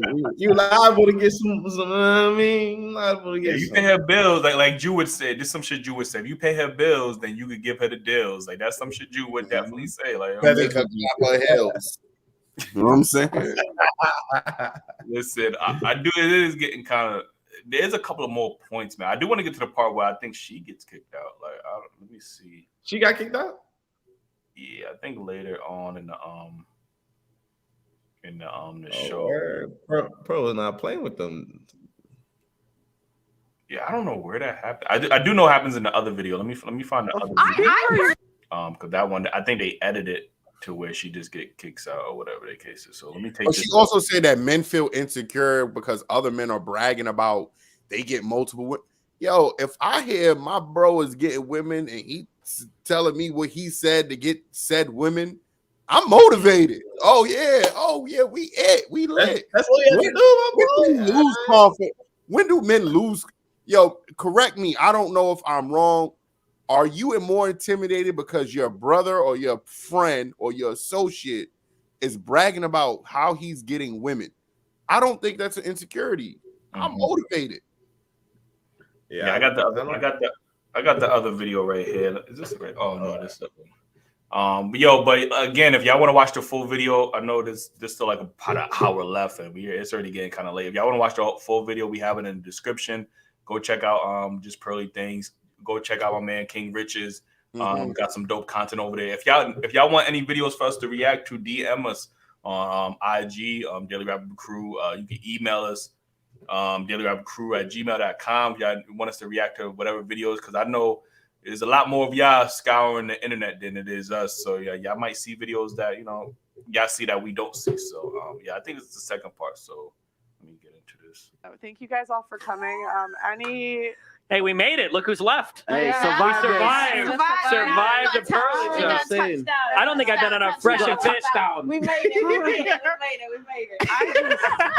So I want to literally can't believe that happened. I want to point out what you said. TV. You said Africa is the best, but Nigeria is the best. I'm Nigerian. Oh, bro, look again, bro. You already acknowledged the whole continent is the best. Now you going to individualizing Nigeria. Like, this is why all this is just more divisiveness. Like, you know what I'm saying? It's just, She didn't just do that. Yeah. I mean, but I think she was ready for. Why would you say you want to go South Africa so bad? Because the top producer is South African. That's the reason. I mean, I think. Oh, I thought you on this podcast, freaking, we know who's the worst, and that's white. He's Zimbabwe. White you don't people. even know Hey, he's your friend. hey, give me some white power. No. Hold up, not on Black History Month. We do not want to hear those words on Black History. What he just said? He just called me a nigga? It's not about when people say white power. That just sounds that sounds crazy. Ain't no way in Black History Month. Bro, I just said that because he did the fist. He did the fist. Like, you know what I'm saying, and he did it in like the neo-Nazi type of way too. Like, he didn't even do it in like, you know. Yo, what the fuck? He just called me a nigga. Nah, bruh. Yo, man. So like some type of way of the way she addressed the whole I'm Caribbean and you're African and I'm gonna speak. Like I just it just rubbed me the wrong way. Like it's not that deep. Like, do you know what I'm saying? I don't really understand why she left. Caribbeans do that a lot to Africans, though. They think that they're better than Africans because they came. It's very much the way but there's a lot of tension in that respect. But I just feel like obviously, bruh. At the end of the day, if you're really gonna take that as like, oh yeah, I'm gonna leave. I mean, that's up to you, innit? And I think, and anyone watching, anyone that's ever watched a video with me, we do the podcast with the girls, I call everyone bro, everybody bro. It's not I'm especially being disrespectful to anyone. I don't think you meant it like that, and I don't know. We're just gonna move on. I don't. Yeah, I mean it is what it is. But I think you should try and listen to people, though. I do think. Let's not relitigate the whole thing. I'm just saying because obviously two people. Esther, you need to listen. You need to listen. Okay. Okay, so we're gonna close out the show. So any final thoughts? Out, bro, like please, 30 seconds or less. And you can plug in your social media where they can find you, whatever. So starting here and then go around. Ooh, final thoughts. No, can we go start on this side? I need to think about it. Fine. Michael, do you want to start? Big up to me. Nah, listen, King Rich is on YouTube. Go check out my channel. We got podcasts over there. We got shows, podcasts, reaction videos, everything. Yeah, go check out the channel. And what's my final thoughts? Yeah, maybe I should stop calling people bro, but you know, it's just the way I speak. It's not me trying to especially be disrespectful. If you take it disrespectfully, you know, sorry, innit? Like, but that's just how I speak, innit? Don't take it as a deep thing. I don't think I deserve to get sliced up for it, but you know, that's what some people think, but it's cool, innit? Good luck on the streets tonight. Yeah. Well done. I'm proud of you. Thank you. Niggas would pull like, yo, bruv, you called her bruv? Like he's just mad funny to UK people. Shout out to UK. You call her bruv, my boy. Yo, bruv, you calling her bruv, my boy. Yeah, big ups to Pearl for hosting this great show. You can find me at youtube.com/Destiny. That's all I got. Pearl, stop saying Esther. You need to listen. It actually is quite disrespectful. It's disrespectful. Stop doing that. Everything's disrespectful these days. But it is. It's disrespectful. Jesus Christ. Esther, Wow. It's disrespectful to overtalk a host on someone else's if I'm show. like, Pearl, I'm talking. You need to listen. Esther, because you talk. But Pearl, I'm talking. It's my time to talk. It's my time to talk. How does that feel? You talk the whole Esther. How does that feel? Esther, okay. Pearl, but it's my turn. It's my turn to speak. Okay, I'm gonna give you another. You know, sometimes like even when we have the show and we have, you know, very opinionated women, for lack of words, I just can't help but to think, how would you react in a relationship? You know what I mean? And I just started to think like this will be a headache in a relationship to have to deal with day in and day out, bro. Like, you know what I'm saying? It just it doesn't sound pleasant. I don't know. Maybe that's just me. I don't know. Maybe this guy who, you know, I don't know, man. But I see how she behaves, and I just automatically assume put her in a relationship. And I'm like, some women just have a problem with authority, and I don't know, what would you call it? Like a level of, like, you got the principal, you got the teacher, you got the students. Like, it's just a level. Like, and I don't know what to call it, but she just got a problem with it. See, I'm gonna give you. I'm gonna give you no time. I'm gonna give you no time. All right, your turn. Go. Go. Your turn. Your turn. Okay, then get. Go. Stop. Esther, go. Please stop. Go. Esther. Maybe we didn't all survive. Then get out. Yeah, maybe we didn't. Maybe Stop. Then get out. Okay. Then get out. Then get. I'm so tired. Esther. Then get out. Then Esther. I don't care. Esther.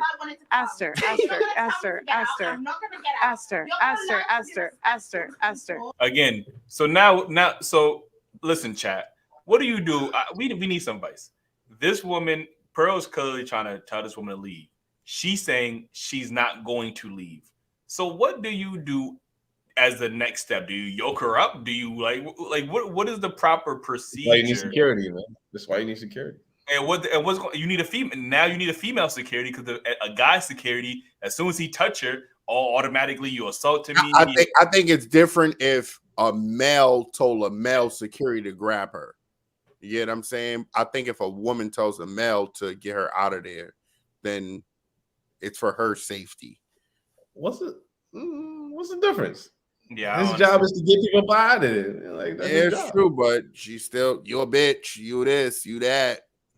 You ain't have to do her like that. You ain't have to tell him to do that to her. Mm-hmm. And the minute he touches her, it's automatically he assaulted me. He sexually harassed me. I've even witnessed the baby get grabbed on while he was on stage by women, and his bodyguard hit a woman, and they saying that baby shouldn't react like that because all she did was grab him. I know exactly what video you're talking about. And he did swing an Incredible Hulk punch at her face. I ain't gonna you, like, you know what I'm saying? But to his defense, you know, he was trying to protect his client, you know, and I guess, you know, so Esther.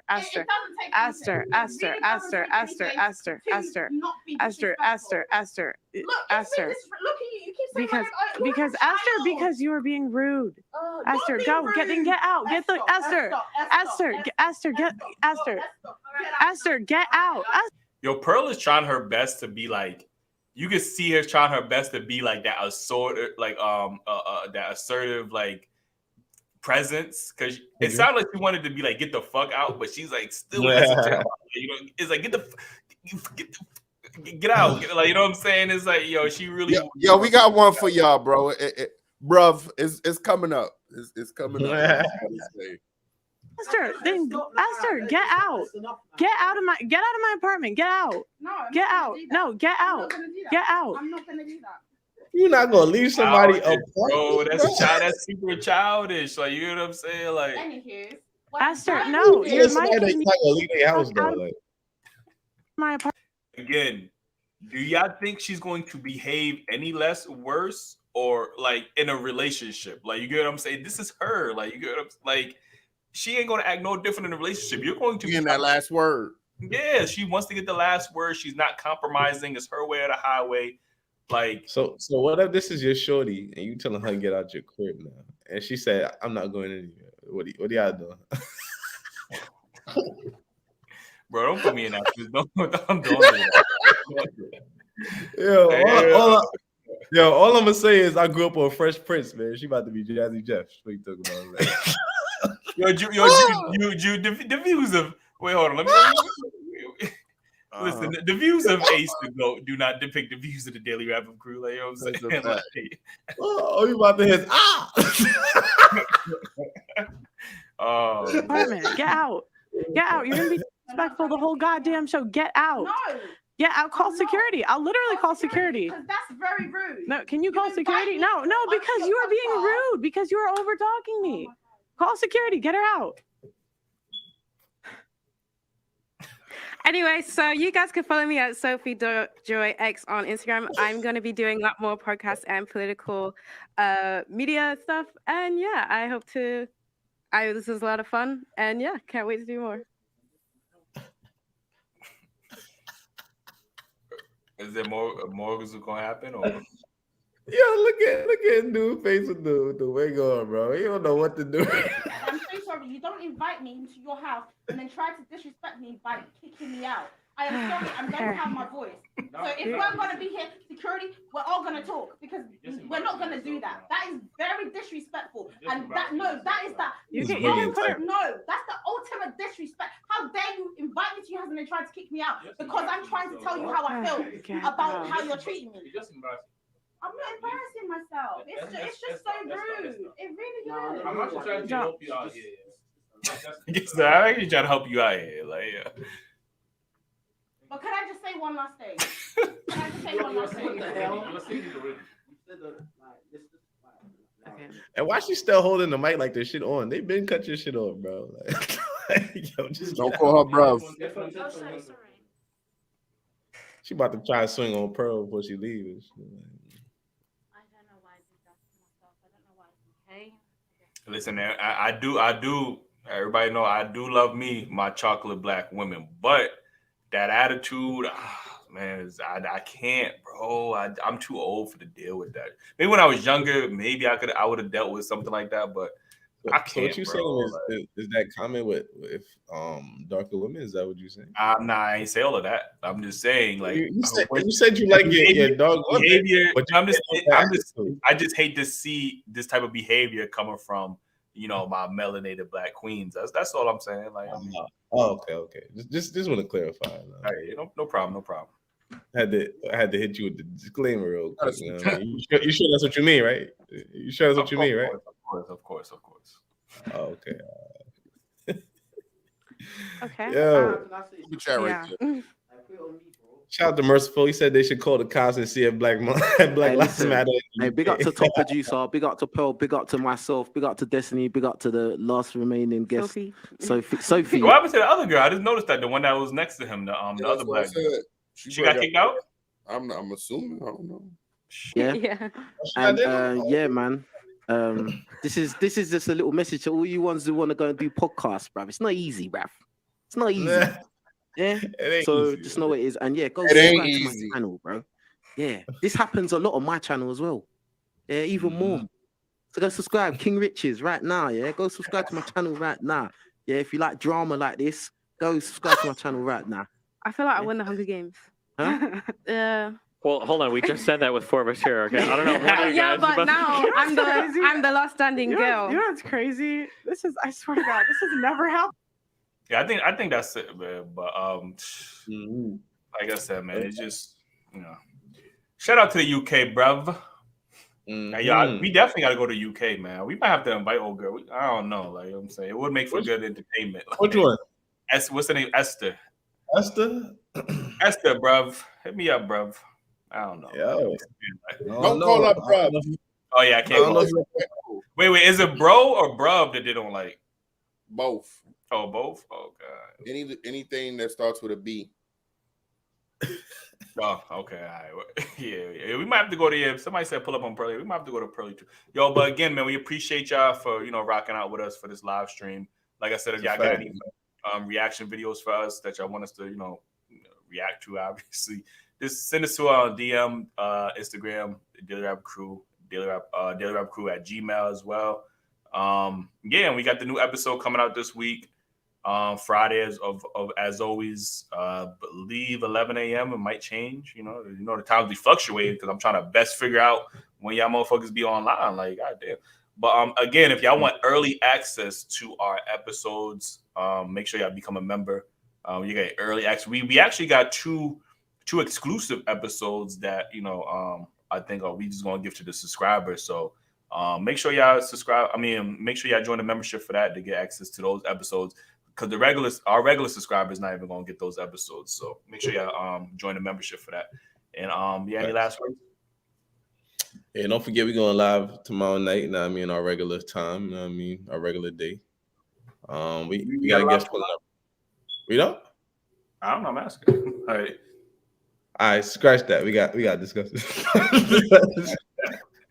We'll keep y'all updated. We'll keep y'all updated for sure. Word, make sure y'all man. But is Jude frozen? No, oh, That's it. No last words. Yeah, I think that's it. Yeah, sure. Positive. No, I just want to say no. Thanks everybody for tuning in.